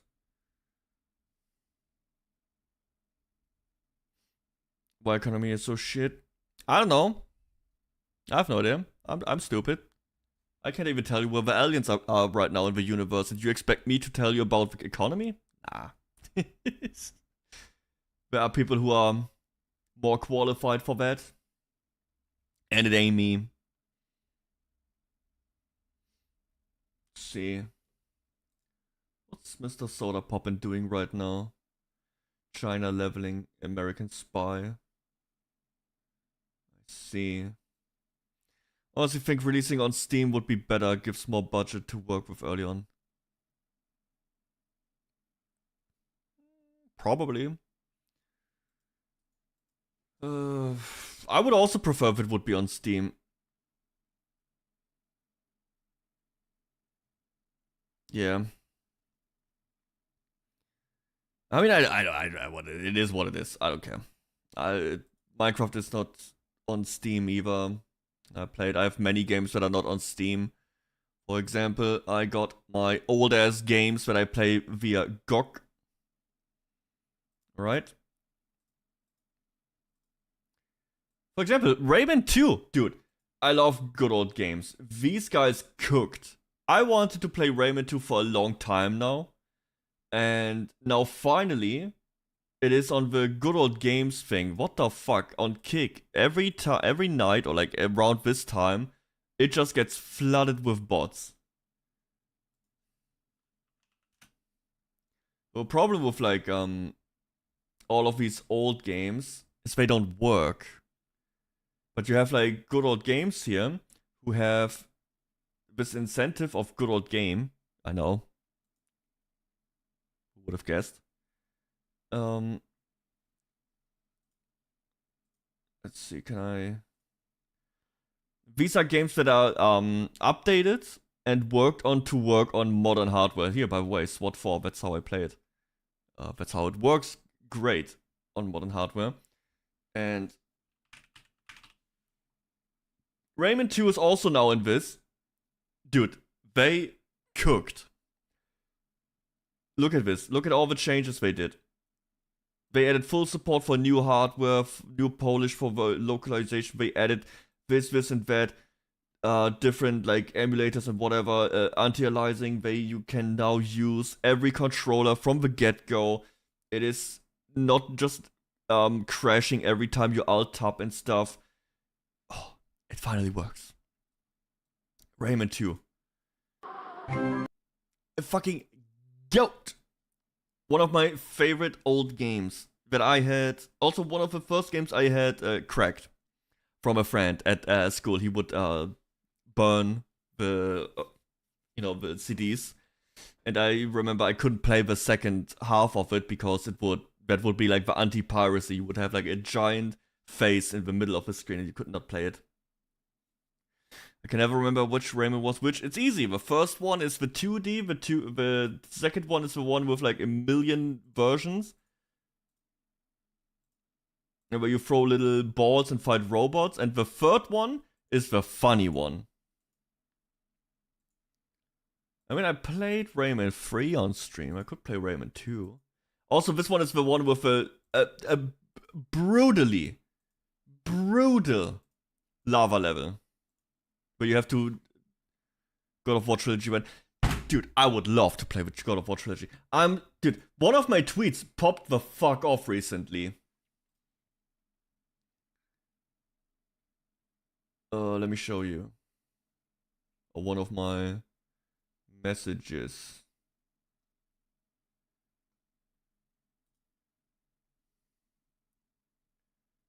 Here.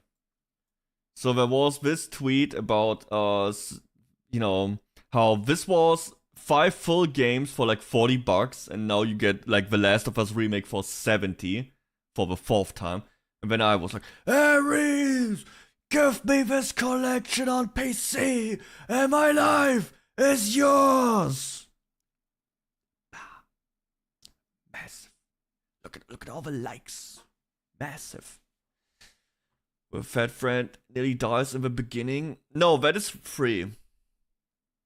Rayman, that is free where you have Glowbox run away with your hands and then he swallows a black lump. No. I can never remember. Dude, I love Rayman. Rayman is so cool. At least with 2 games. 2 and 3 is they are great. I really like 3D platformer. I'd be down to play God of War. I recently played the first one already, but I would be down to replay it. Yes, they also have Dino Crisis. That's a new one. I never played Dino Crisis, actually.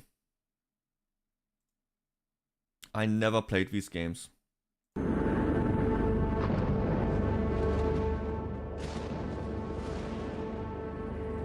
I was a Resident Evil guy. Resident Evil guys, she said see you later, yeah.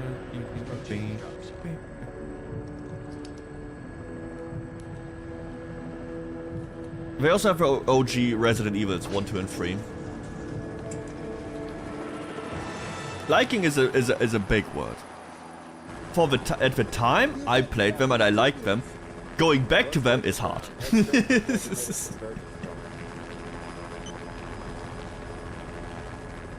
For me, it's really hard to go back to the old Resident Evil games.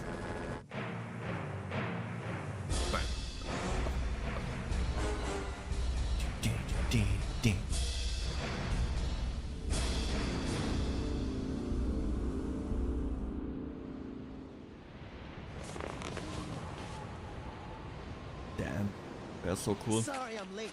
It's time. Let's move out. Would hate both. They're pretty. I know that these games are pretty much like the old Resi games. What about Cooper? Damn, we're gonna play that game. Time's up. Wait! They knew how to sell video games back then, huh?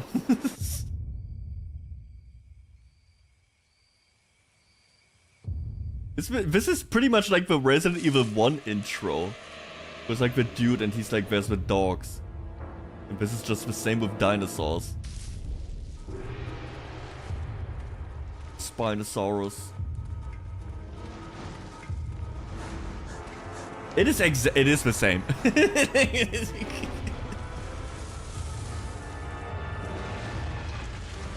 Yo, it's T-Rex! It's T-Rex!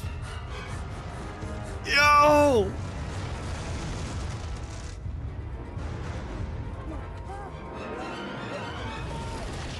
Damn!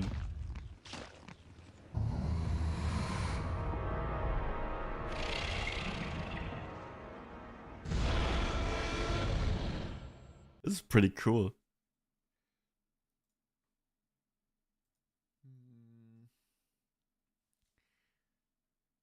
But there, look at this. Look at all the changes. How we all cloud saves, full modern controller support. Damn, full compatibility. Wow. Restored missing T-Rex raw sound. Dude, I'm telling you, GOG is doing more for gaming than... I wish... I don't understand why Steam isn't doing this. Steam would... Surely they have the funds to make games work. But how did this work again? You can also vote on games. Was it this one?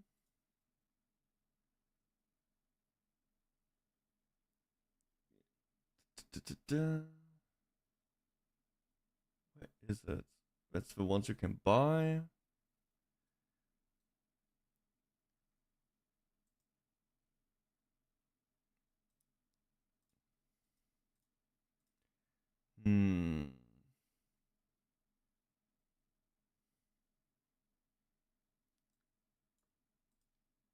What GOG also did now, which I think is really cool, one-click mods. You can download, buy the game, for example, SWAT 4, and then also for free get this Elite Force mod pack, and you can pretty much with one click, if you go into your where is it?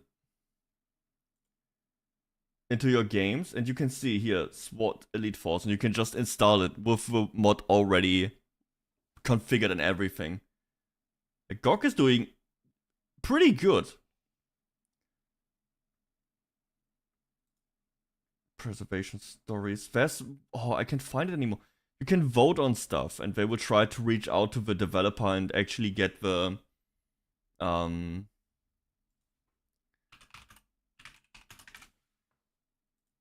the rights to...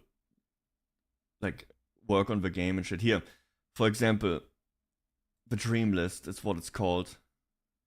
You can here see what is the popular games right now that people want redid or like ported native to the PC. I have no idea what Freelancer is. I have no idea.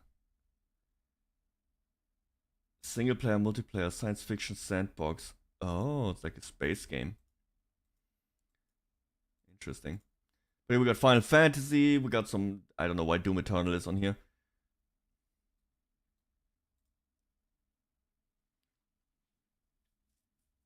Some of these are not really getting much stuff, but if you go like... based on high... Recently voted, most votes.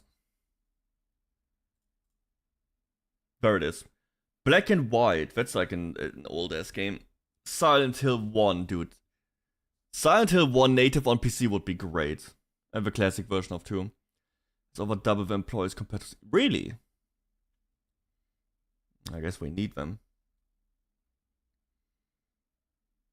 See, like, all these some of these games never made it to PC. Or some of them, like the Alice games, I think are not even up for sale anymore. Here, Resident Evil Code Vein also isn't on PC.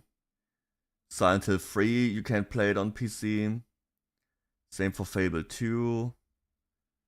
This is abandonware that would need to be fixed up again.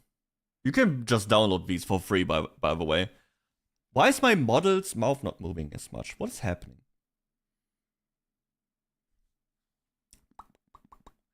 Weird. Some days it doesn't. And some days it does.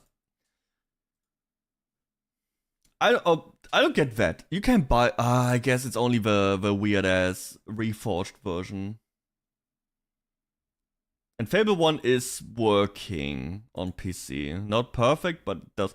GTA San Andreas also works. This is abandonware. You can just download it, but I would also really like a touched up version. Bloodborne, baby! It's never gonna happen. We already got that with the Master Collection now. But yeah, these guys are actually putting in work to make gaming on PC pretty good, or like preservation in general. Let's see, before I go check on what is going on currently. Oh, is there... Oh, look at this. Who do we blame for this embarrassing lack of updates? Me. You can blame me. We got the Game Awards, the stream on YouTube. What is that? On PT. 4:30 PT.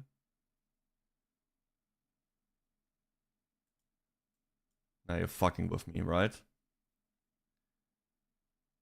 It's like 1 PM? Really? Nah. Can I just get a...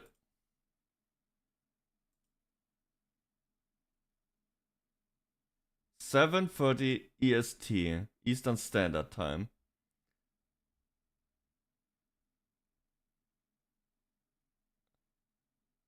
No, it's at 1 AM.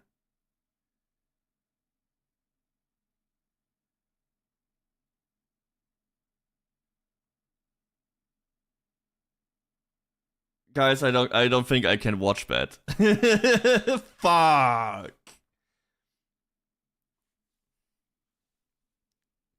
That is so late. I can talk. I cannot be loud during that time. Why is it in the middle of the fucking night? Jeff! You bitch! And it's a Thursday, that makes it even worse. I will consult Grog about this. For an accurate... What is this time in German Berlin time? 7:40 PT. Yep, it is 1:30 AM. Oh my god, that sucks. I can't watch it. Live, at least. We can react to it the next day. But I want to watch it live. No. And the show goes on forever. It's like a 2-hour thing or something. It takes so long. All can be loud at that time. Yeah.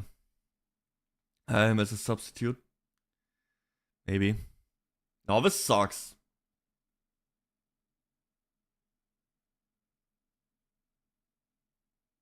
Oh. Oh. Damn it. What a fucked up day, man. Not what I want. Oh, whatever. I guess we will watch it the next day. At least then we can skip all the cringe dialogue in between and we can just watch the game trailers and stuff. But I will, oh my god, I will probably get spoiled anyways. Oh, but what is coming out? Whatever. We can talk about the announcements anyways. Unlucky me.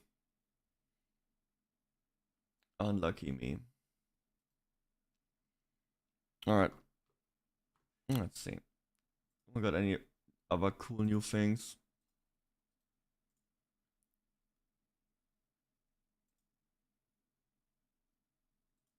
No more copyright problems. Very good.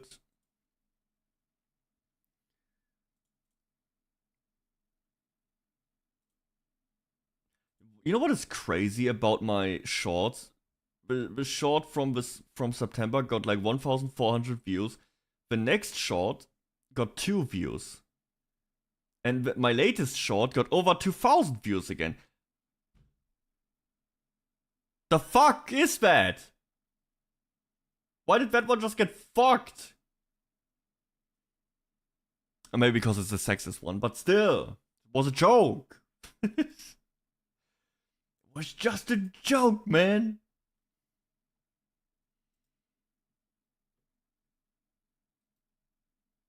New YouTube video? No, it was a short. I don't have they did not upload a video today. I started working on one. I did start working on editing. When I got a little bit distracted because now I'm in Vtuber, like Fu and Owl. Shorts are part of YouTube too. True. I did make it short. I can send it here if you haven't seen it yet.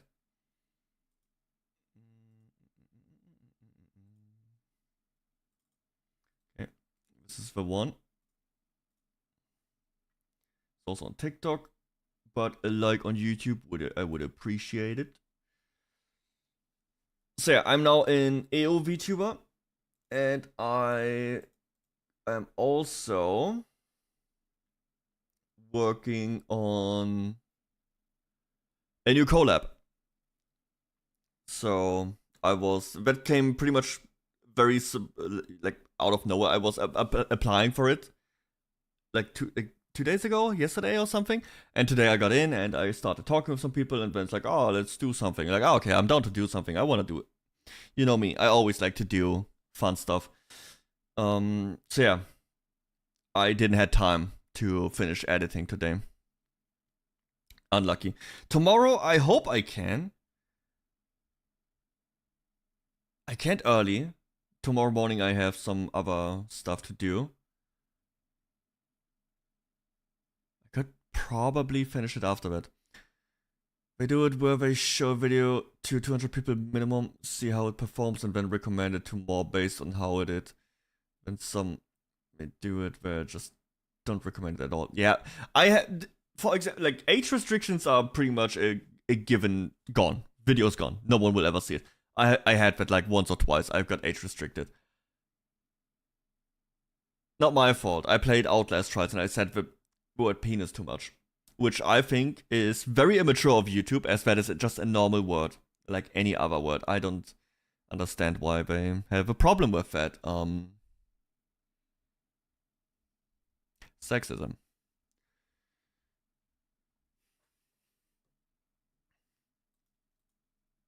Just got an ad that just says Twitch commercial break in progress. Yeah, I also get that sometimes. Like, bro, am I that much of a brand risk that I don't even get actual ads anymore? I'm not that bad, am I? I think I'm pretty tame. Sometimes.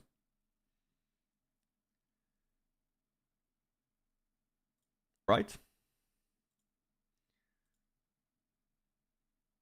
Let's see. What I got here. Oh yeah, the new Night Rain DLC came out. I played it. One round. I got mad. I played the new map with a new character, and it already pissed me off. I don't know what it. I just don't. I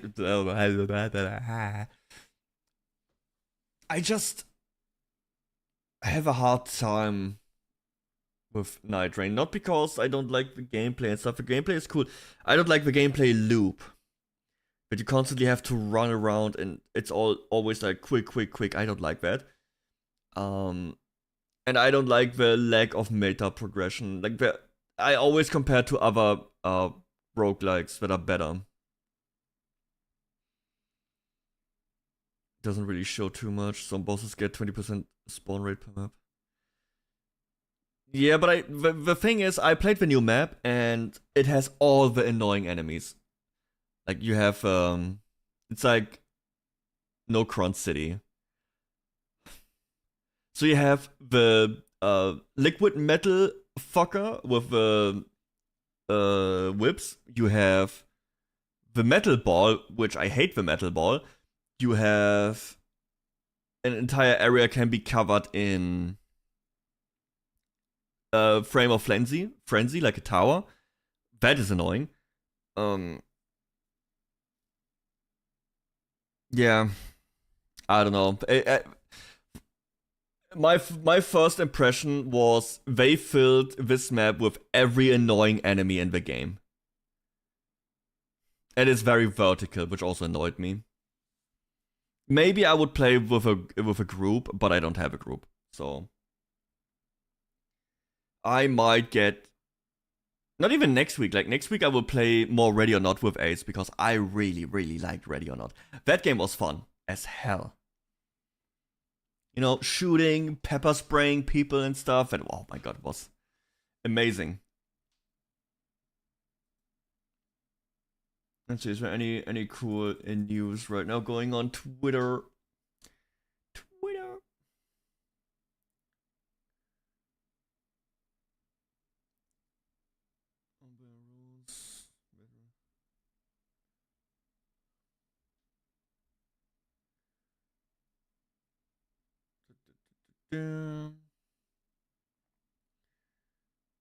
I still have no idea what is happening with Zentrea.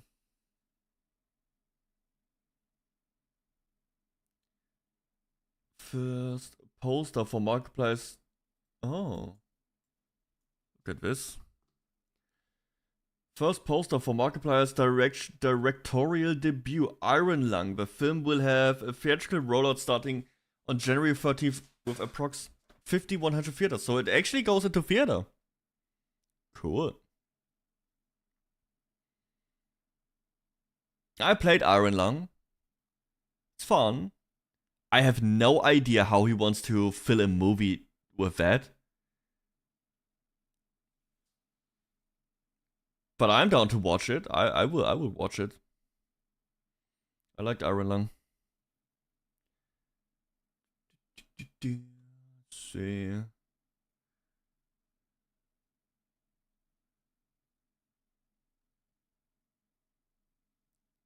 Oh yeah. In Metroid Prime, they showed off the new. Yeah.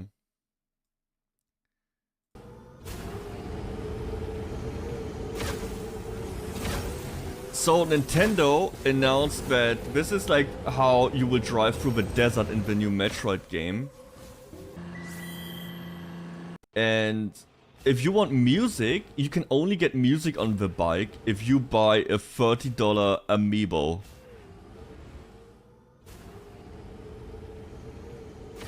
Which I hate amiibos.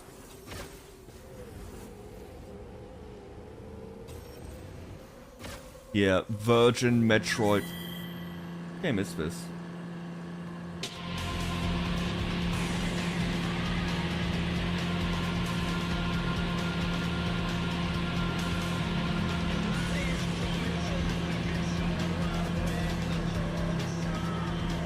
What game is that? Is it called Boat, actually? No shit? Nah.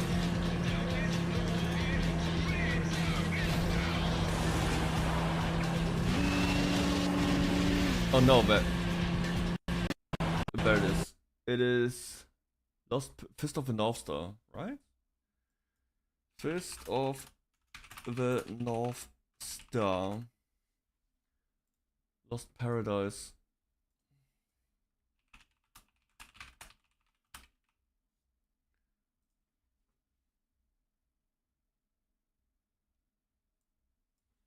YouTube.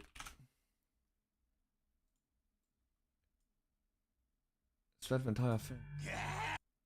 But I want to see the gameplay. Or is this just the...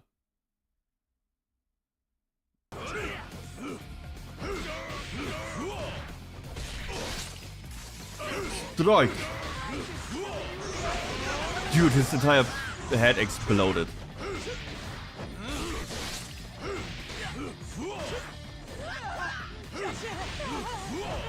Dude, he's exploding! Okay, this game is pretty cool.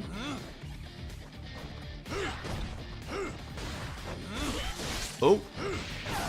Oh! Oh! Do you see that? Okay, that's pretty badass.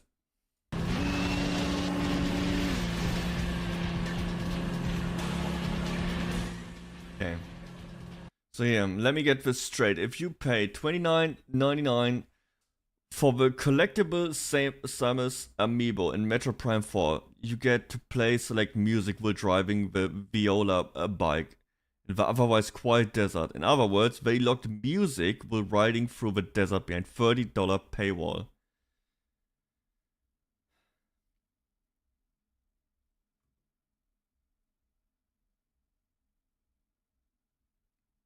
That is Metroid, by the way. We can watch the, I don't know, is there like the showcase? I don't know why, I don't even know why they turned Metroid open world. I don't get it.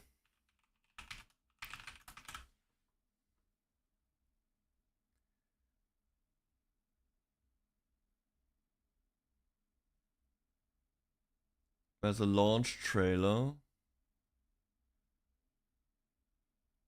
There's a video by Skill Up, but it's 30 minutes long. First 11 Pokemon novels. I don't know. I don't think open world is a positive to every game. I don't think so. Maybe we can watch a little bit. I will not watch the entire thing, but we can maybe get like a glance of what is going on with this game. If YouTube loads. For a record 6 years now, Squarespace has been helping me turn my dream into and watch how this one. Stick around to the end of the video to learn more. Alright, let's do the disclaimer thing since I know how this one's going to go. This is a review written by me, Shillup. It's an opinion. It is not a statement of objective fact. Every single critic review for this game is either mixed or positive, so please go and read and watch other reviews because clearly I'm not on the same page as everyone else with this one. Most importantly, if you like Metroid Prime games and you want to play another one of them that feels almost identical in all key aspects, Metroid Prime 4 Beyond is the game for you, so long as you don't mind. I only see people clowning on these characters. They look goofy ass stupid, like millennials, and they talk about, and they are like soy facing whenever they see Samus.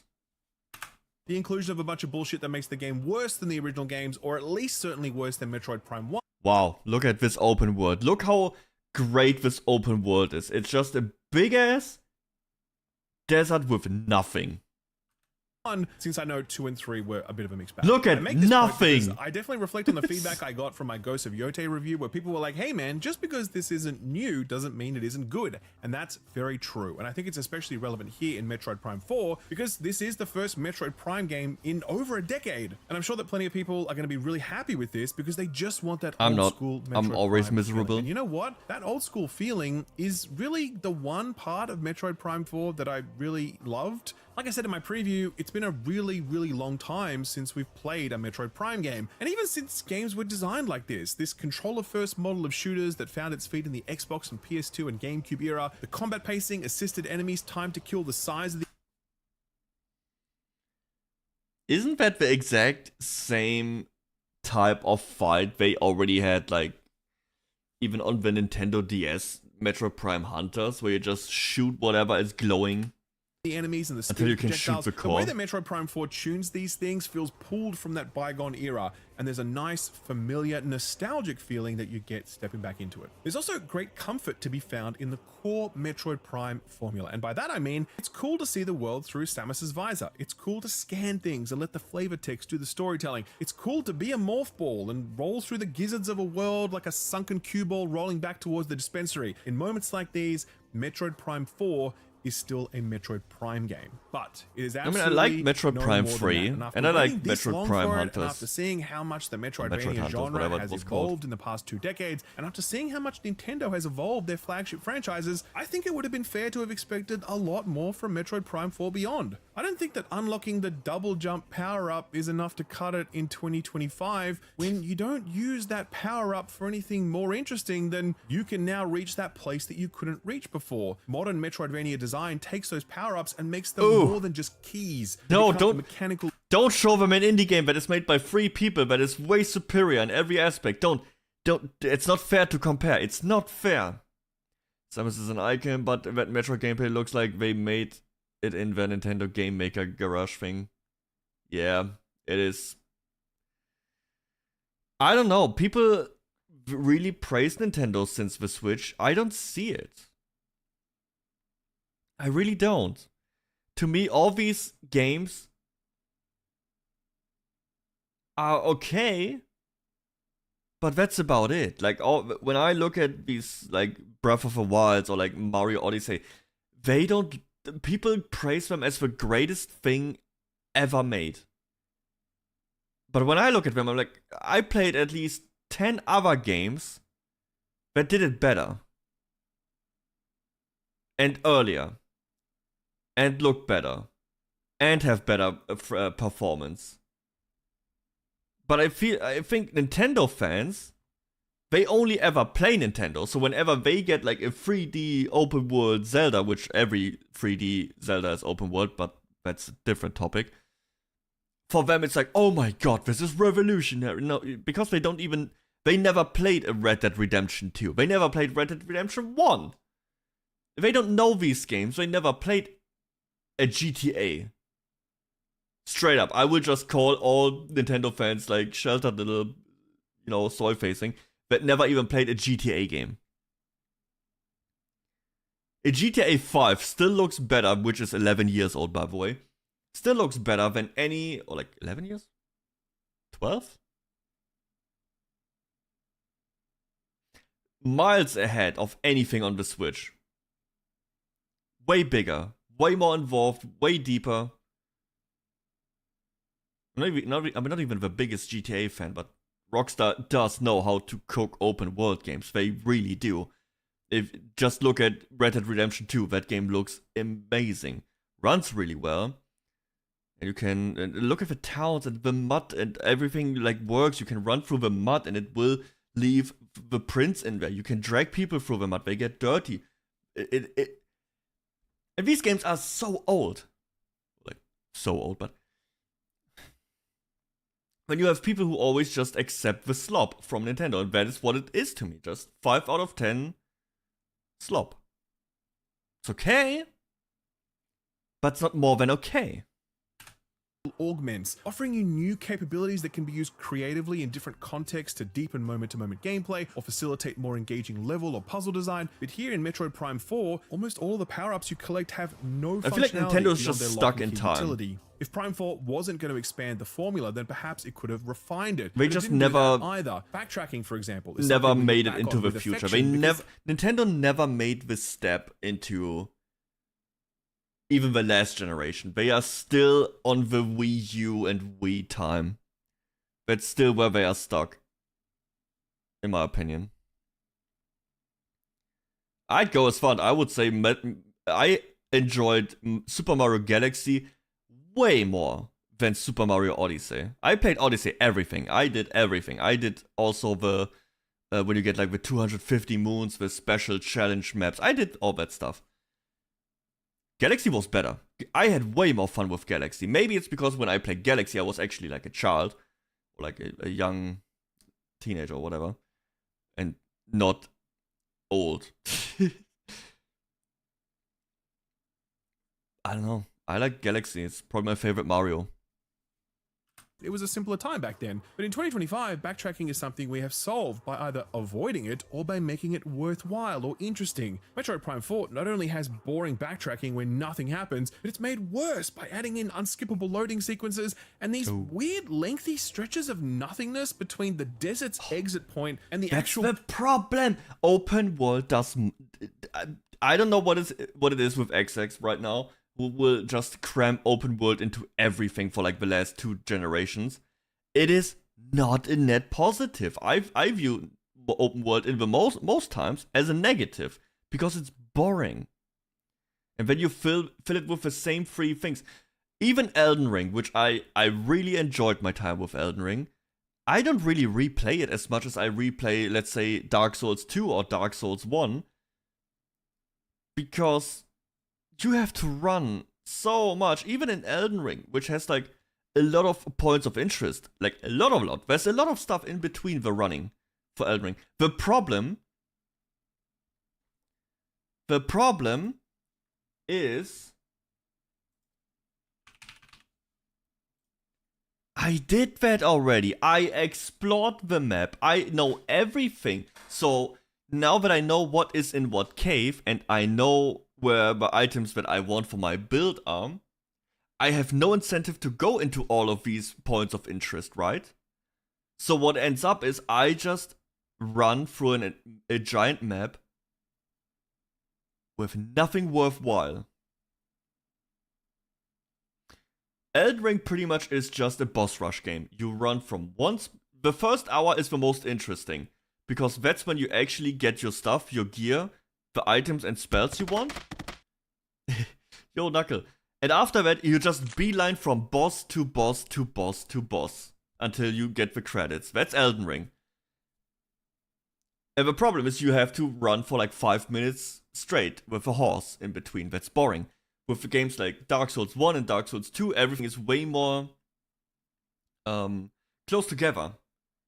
And the levels itself have like enemies and you know, little traps and stuff. So the moment-to-moment gameplay is, first of all, shorter, and you don't run as much in empty spaces. That's why I think Dark Souls 1, 2, and 3 are far better, and Bloodborne as well, or like Sekiro, all of them. There's way more interesting things in the moment-to-moment gameplay that is not just running in a straight line.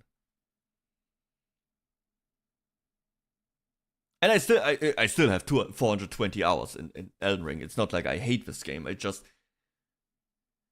I think I replayed Dark Souls 1 way more, and Dark Souls 2. At least on consoles and PC combined. With like one boss in Elden Ring, then quit because it was not sure, but yeah. No, I think Elden Ring is amazing. Don't get me wrong, I think it's great. But open world games just have a bigger fatigue on each replay session because all the exploration and mystery is gone. And then you just... I repeat myself. I'm like in open world section right now. Place you're trying to get to, the collectibles economy and incentives are similarly unresolved. When I already have 200 rounds for my elemental weapons, do I really want to schlep across the entire map so I can solve a puzzle that gives me another 10 rounds? Instead of innovating on or refining the core Metroid Prime formula, Retro has instead opted to just bolt a bunch of bullshit onto it, and all of it makes the game worse. The team of companions you meet are an ill fit for the tone of the game, and they chime in with unhelpful advice and commentary all the time, and the I hate that. That is what I liked about about the Metroid games. Like, you have a silent protagonist. Samus isn't talking. At most, you get all the storytelling is through analyzing and, you know, analyzing ruins, inscriptions, and places, and you piece together what is happening. Why do they add all these annoying ass dudes who constantly talk to you? This is like what we talked with Fujimoto earlier. The old Metroid games respected the player for piecing together the story and the lore and the places.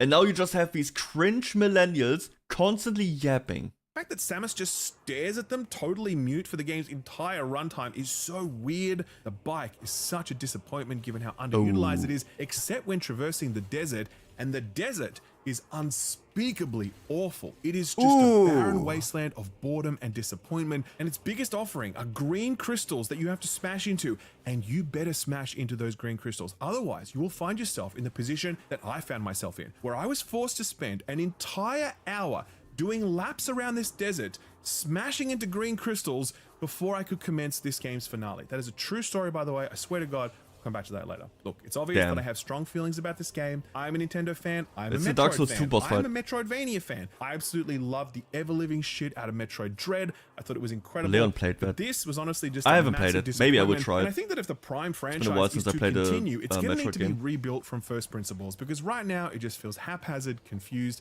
and obviously dated. I will play it on an emulator with 60 FPS and not on a Fisher-Price console.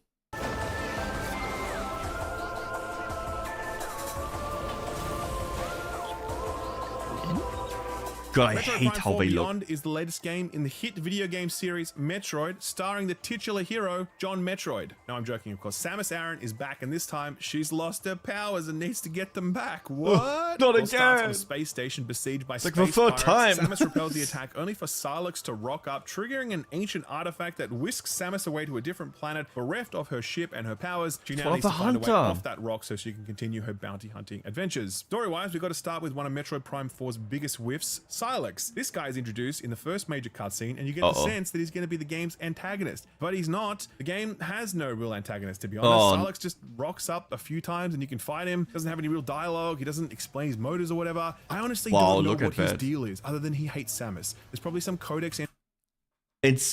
Wow, isn't that amazing? You fight against that dude, like 2 bounty hunter,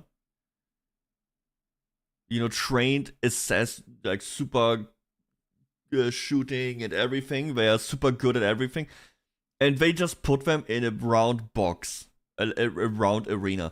Why don't they go into like you know what you could have done with that? Also, yes, Metroid Prime Hunters was so good. That was so much fun. Holy shit. The multiplayer was insane. Was so cool. You know what I would have done with like this hunter fight? I would just straight up do Warzone Gulag. Nothing too crazy. Just put him in a big room. Put some, you know, things in there. So you don't just circle around them, locked on, and shoot. You know? Have them get some cover and shit, or have you get some cover. What is this boss fight? Entry that tells me something about him, but it's notable that the cast of companions won't shut up and will endlessly spout exposition, but it feels like the game has too few words to spare to set up a compelling villain. This is so... You can basically just park... I don't know if it's a weird thing for me to get hung up, but that's so sad, how that is a boss fight between 2 hunter. 2 like very, very elite hunter. And they're just shooting at each other, running in circles in a round room with nothing inside.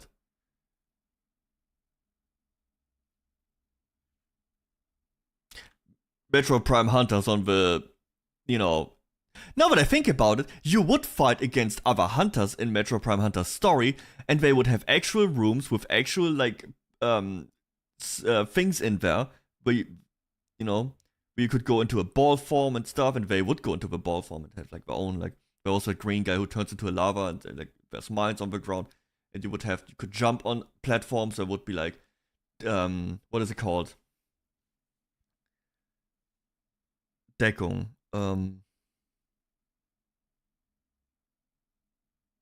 Like walls and shit. Anything that is not just a flat surface. Jesus. Him as a narrative element, to be honest. The broader they had that on the Nintendo DS. It's centered on an extinct race of beings who once occupied this planet. The last of their kind has been waiting for Samus. It's an axolotl. She's been prophesized as a chosen one, and the narrative is then centered on trying to figure out how this race fell into extinction. Each of the major dungeons you'll visit tells part of that story, and there isn't a huge amount of expository dialogue or whatever, but through a combination of environmental storytelling, scanned data, codices, and the odd cutscene here or there, you can piece together a story worth paying attention to, one all the richer for the gaps that it leaves. The process of piecing this together is far more engaging and rewarding than having it you need the red spoon-fed to you. suit. And that's very much in keeping with the Prime franchise, so it's nice to see that Retro have shown some restraint here. I wish they showed the same restraint when it came to the other main narrative element, companions. Now, obviously, everyone really went to town on Paul Miles I hate during how the he previous looks. cycle, Makes declaring me so Metroid mad. He looks murdered like at his hands. The truth is, he's not such that a bad on his own self-insert. when put together with a cast that are equally goofy in their own way. The whole narrative tone of the game is thrown off balance. So the way this works is that each dungeon, of which there are 5, will introduce you to a new companion character. They'll typically fight alongside you for a bit before heading back to base camp when the dungeon is clear. After that, they'll chime in on radio every now and then, or they'll appear in cutscenes when it's relevant. These characters, by and large, are not aligned to the overall tone of the Metroid franchise. You've probably seen Miles' introduction already. Here's another one for Private Armstrong. Show him, Stu. It's really you. I don't even know what to say. Is this a new suit? You cannot tell me that that is not a self-insert of some millennial bullshit writer who's like soy-facing every time they see Samus. Amazing. I love it. I love it so much. Shut the fuck up. Right. Sorry. Private First Class Nora Armstrong. So, yeah, now you can see it's not just Miles fangirling out. There's also a commander dude who's like Sergeant Johnson from Halo, but without anywhere near as much sauce. Though, to be fair, few humans, alive or dead, have as much sauce as Johnson had. There's a robot companion who, well, he's kind of just a robot, really. There's one character who's a sniper, and he's actually pretty good. And he feels like he fits the game because he isn't trying to get Samus's autograph or some shit. Like, he's a proper warrior, and he's seen shit. And if the cast of characters was more like this, I could have seen it working, but seeing Samus babysit these fangirling dweebs just doesn't sit right. Fangirling dweebs. Perfect. But that's all the writers probably. They are all fangirling dweebs. Never been cool, never will be. But tell me, where are we? The crew is meant to be an emotional linchpin on a Nintendo console. One that's leaned on pretty heavily and pretty often, but it doesn't work because Samus doesn't talk. And I don't want to get into a massive debate about the narrative effectiveness of the silent protagonist. So all I'll say is that sometimes it works and sometimes it doesn't. Here, the silent protagonist worked really great in the old Metroid Prime games. Because you would just scan and read, you would be by yourself. Dude, you can probably count the amount of times in Metroid Prime 3 where you talk to someone talks to you. Never happens. You would just read on everything. And often got sold to slavery and turned into super web. Yeah, kind of, yeah. That's, I don't know if they changed it, but I think the plot was Samus' parents got killed by Ridley. That's like the dragon. He's like a space pirate or some shit. And she pretty much became a hunter to revenge. Was it that? Leon, you probably know that. When you have so much... Yeah, but Metroid Prime is more like Dark Souls on that. You don't really have much character interactions or like told stories. It is more you look at places, you look at ruins, you read and translate these different inscriptions and places and get information like that, and you piece together the story for yourself. It is not really it was always more a show don't tell kind of game. When she had to kill Ridley 5 times, so yeah. Infuse it with their DNA. Man, I have no idea. I played 2 Metroid games. Super Metroid on the Nintendo, Super Nintendo. And I played Metroid Prime 3. Yep, 3. Only 3. Not the first 2. Because I never had a GameCube, but I had a Switch. A Wii. So yeah. But I like those. I really like those 2. Well, fun. Super Metroid speedrunning, but no. That would be a little bit too much. It doesn't work. There are too many lines of lighthearted dialogue for Samus's brooding silence to come off as anything other than weird. And if the goal was to get me believing that there's some camaraderie between these people, then Samus needed to at least offer the odd please or thank you in pivotal moments, or something, anything more than just a barely perceptible nod of the head every 2 hours. Glad you made it out. Thank you. Anyway, we could use a breather. So these characters don't really fit with the sort of vibe that you want to experience in a Metroid game, but their most disruptive quality is what a nuisance they are in gameplay scenarios or in open world sequences. When fighting alongside them, they mostly just die and you have to spend valuable time resurrecting them, otherwise you get pushed to the game over screen. When you're exploring the desert and you're unsure where to go next, so the entire game is an escort mission. By mission. saying something vague like, maybe you should go back to somewhere you've been before and try out that new upgrade, which is not helpful because it's not specific. Or he'll say, you you should go to this specific place to use that new upgrade, which I don't want him to do because I want to figure it out for myself. There's no option to turn him off. And oh my God, by the end of the game, when I'm forced to drive around the desert for an hour. That looks like ass. At least with Silksong, you also backtrack a couple times. At least it's worthwhile. Like after you get into the second half of the game, or like part 2, you get a new cloak, which helps you, you know, get, was a double jump? And with that double jump, you reach like new places, and it also, by the time, you will have new boss fights. You would have new boss fights in old areas because you get to these new places with your upgrades. And it's not that big, and you have like fast travel to most places.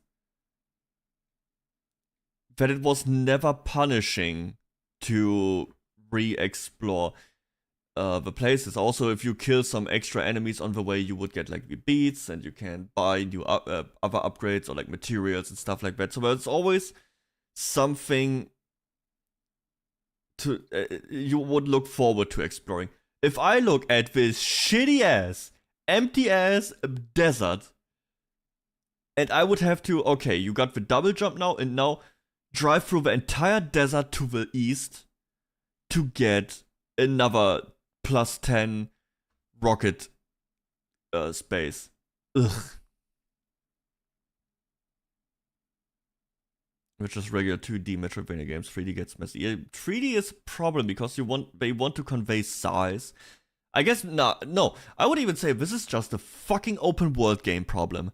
If the game wouldn't be open world, because the other Metroid 3D space, or like at least Metroid Prime 3, did not have that problem.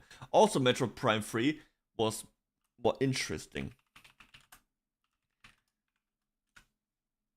Because you had like this, like the game would pretty much start and you get the, like a shadow Samus, like a dark Samus antagonist that you would have to constantly fight, like Dark Samus here. So that was pretty cool. And these fights, you have to fight this one multiple times and like throughout the entire game. It was cool, like. And instead of having like a big open world, you would have like multiple planets and you would just travel between them. Collecting green crystals. Miles calls me up every 10 minutes being like, hey man, don't forget green crystals, collect them and then bring them back to base camp so you can grow the memory fruit, okay? And I'm just like, dude, shut up. Like, he's losing it. Like Ocarina of Time, kind of open world with some things where you had to return with items from later in the game. It wasn't bad. Yeah, because the Ocarina of Time's map isn't as big. Even if, funny enough, getting Epona is completely optional. Even funnier, half of the desert section optional. You don't even have to do it. You don't even need to do all of that stuff. You can do it. You can beat the entire game without ever unlocking the horse. I know that because I did that. I think I never did. I think my friends got me to get the horse, so I unlock it, but I never used the horse. I always forgot about it because you can just walk from across the Hyrule field. Like that's the biggest open place, but you could just walk from the water place to the fire place to that other desert place to the kingdom fairly quick. It is never overstaying its welcome. And at least there's some stuff, like if you go out at night in the into the big field, the castle would close its doors and like monsters would spawn at night, so you would have to survive until the sun rises again. I wonder if this game does the same. Probably not. Like archery on horseback, yeah, but I also never did that.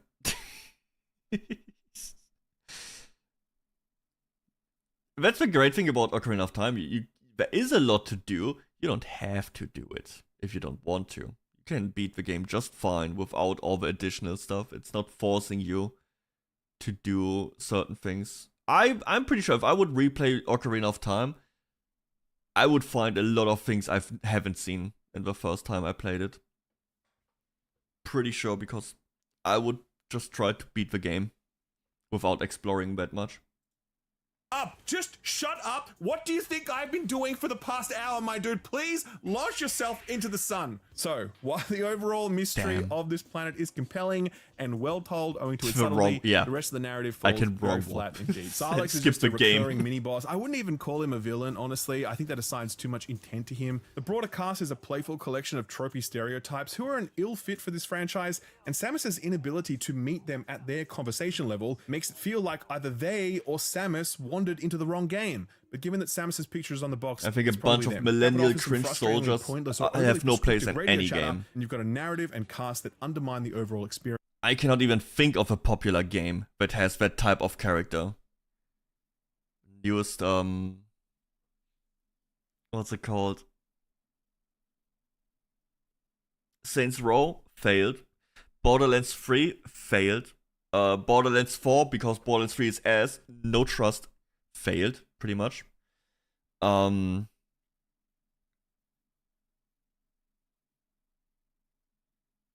these other indie games that have like Dustborn and all that shit failed. To the point where even Ole and I give up playing it. I could finish it, but do you guys really want me to finish it? I don't think you want to. I know Willow always had like an aneurysm explode in his head every time we played Dustborn. It was fun for like 1 or 2 streams making fun of it a little bit. It had one cool thing. That's the one thing I could say. Even if I have nothing nothing really good to say about the gameplay, the music, the story, the characters. There's at least one little segment of that game that I really did think was smart. How you would get like 3 answers, and the gaslighting character would keep talking to you. Will you wait? Well, I was waiting like, what decision do I make? And they kept talking to you, and your answer options disappeared and changed because over time the gaslighting character would actually gaslight you. And that is, I think that was really smart, because normally in these games you have to make a decision and you get a timer. And this was like a natural timer, a timer that made sense within the game. You get gaslighted. You don't have a visual timer, you get gaslighted over time. I think that was really smart, and that is probably the best aspect or the best segment of the entire game. And I would even go as far and say that was so smart and good done, or really well done, that it even tops a lot of the, standard mechanics of the other Telltale games. Because the Telltale games always just have a timer running. So I can at least say one positive thing about Dustborn. Get woke games that only make them look like shit people. That was the other thing. I don't understand how Dustborn, how did they write the main character and thought, yeah, that is our hero, because she was such a bitch. I wouldn't even make that much fun of the other characters anymore, because I felt like they got abused all the time. I felt bad for them. There's no target audience. Hey, there's dozens of them. At least 2 dozen of the target audience, and they all played it, and that was me. Who bought it for $8. Rather than enhance it.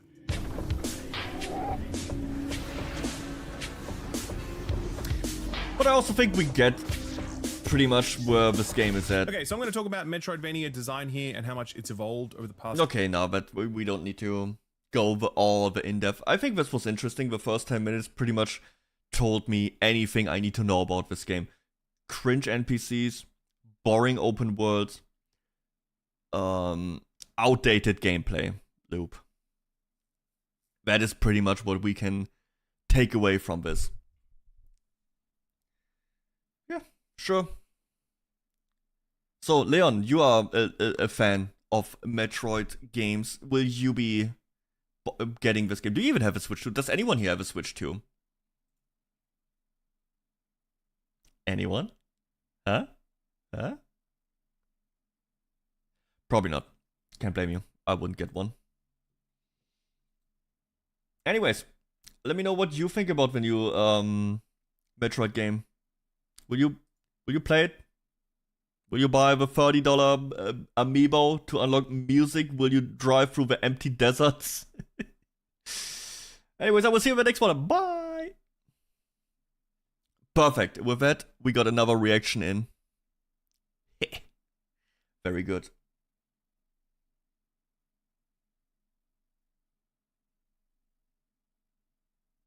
And I don't even need to, I will not even feel bad about reaction, because in that 10 minutes I pretty much had like more discussions about anything else.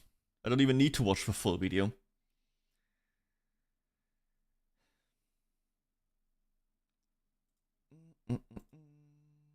What is that? I got a message request.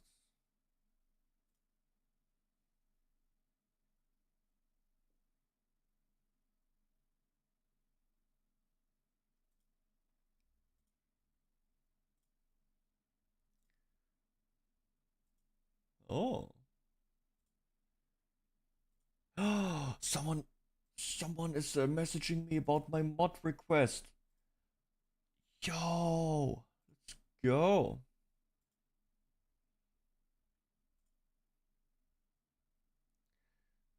Fix this for you.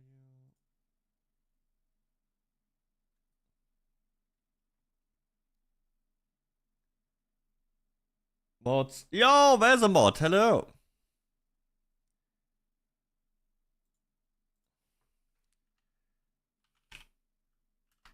Wait, I gotta reply to that. Yes. I would love.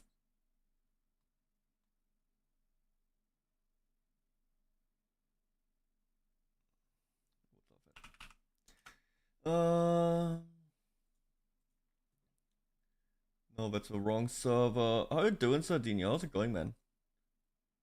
Copy link.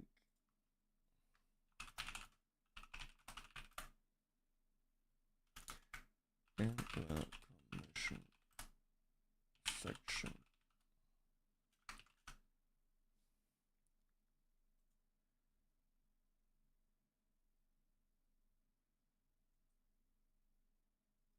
Okay. I've been summoned to ramp your AV grade.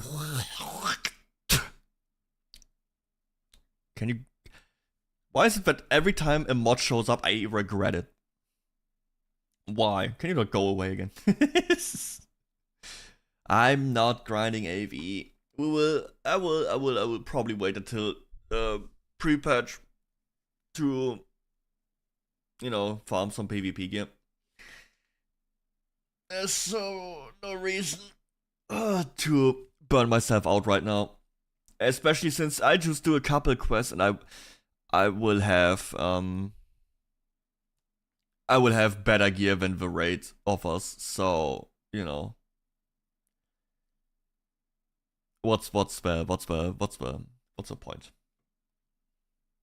No, I just got messaged from the Ready or Not community, because I was trying by myself and I failed to make a mod, and I did a lot of trial and error. I got the game to crash, so I got that done, but you know, I kind of ran into a wall. I don't really understand Unreal Engine, how the blueprints work and what I can change and what value does what, and it didn't really happen. But I put out a commission for the mod, and someone messaged me. So that's pretty cool. It's just a simple camera mod. Like, I just want the because the game doesn't have any accessibility options at all. Like, I cannot turn off the camera sway, head bob, which I think should be standard. Even the new God of War games have that, which you can turn off camera shake in God of War. How the fuck can you not do it in any other game? Anyways, so yeah, I hope the commission and I can play it more. Noob, yep. Why do you call me noob? I'm pretty sure Valorant doesn't have camera shake. At least Counter-Strike doesn't have any camera shake. Right?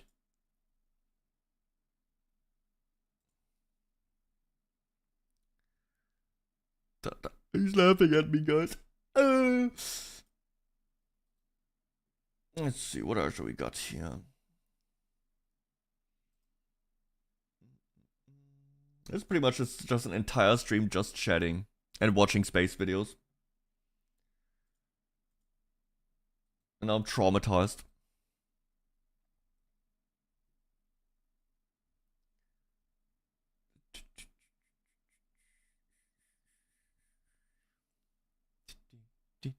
How long has it been? 4 hours. That's pretty good. Gaming is saved. No. I don't have any interesting. So maybe I will. Might as well cut it for today. I still have to do some stuff. I still have to edit some shit, and I have to prepare an event. Ooh, Deddo has a new event. Yeah. But I have to plan now. Yippee. It's gonna be chaos. I have no idea how it will go. But it could be pretty cool. Who knows? Let's see. All still live. Are we still playing Counter-Strike?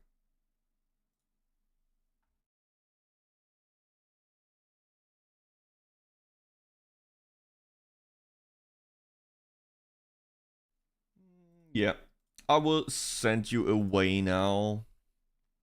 Thanks everybody for hanging out. Thanks for the follows. Thanks for chatting. And I will probably not be streaming tomorrow because I do need to make some videos. I want to finish some editing and stuff. So, and I have some other things in the morning. Yeah, maybe I will be on my alt stream doing some Guild Wars stuff afterwards. We'll see. Bulge.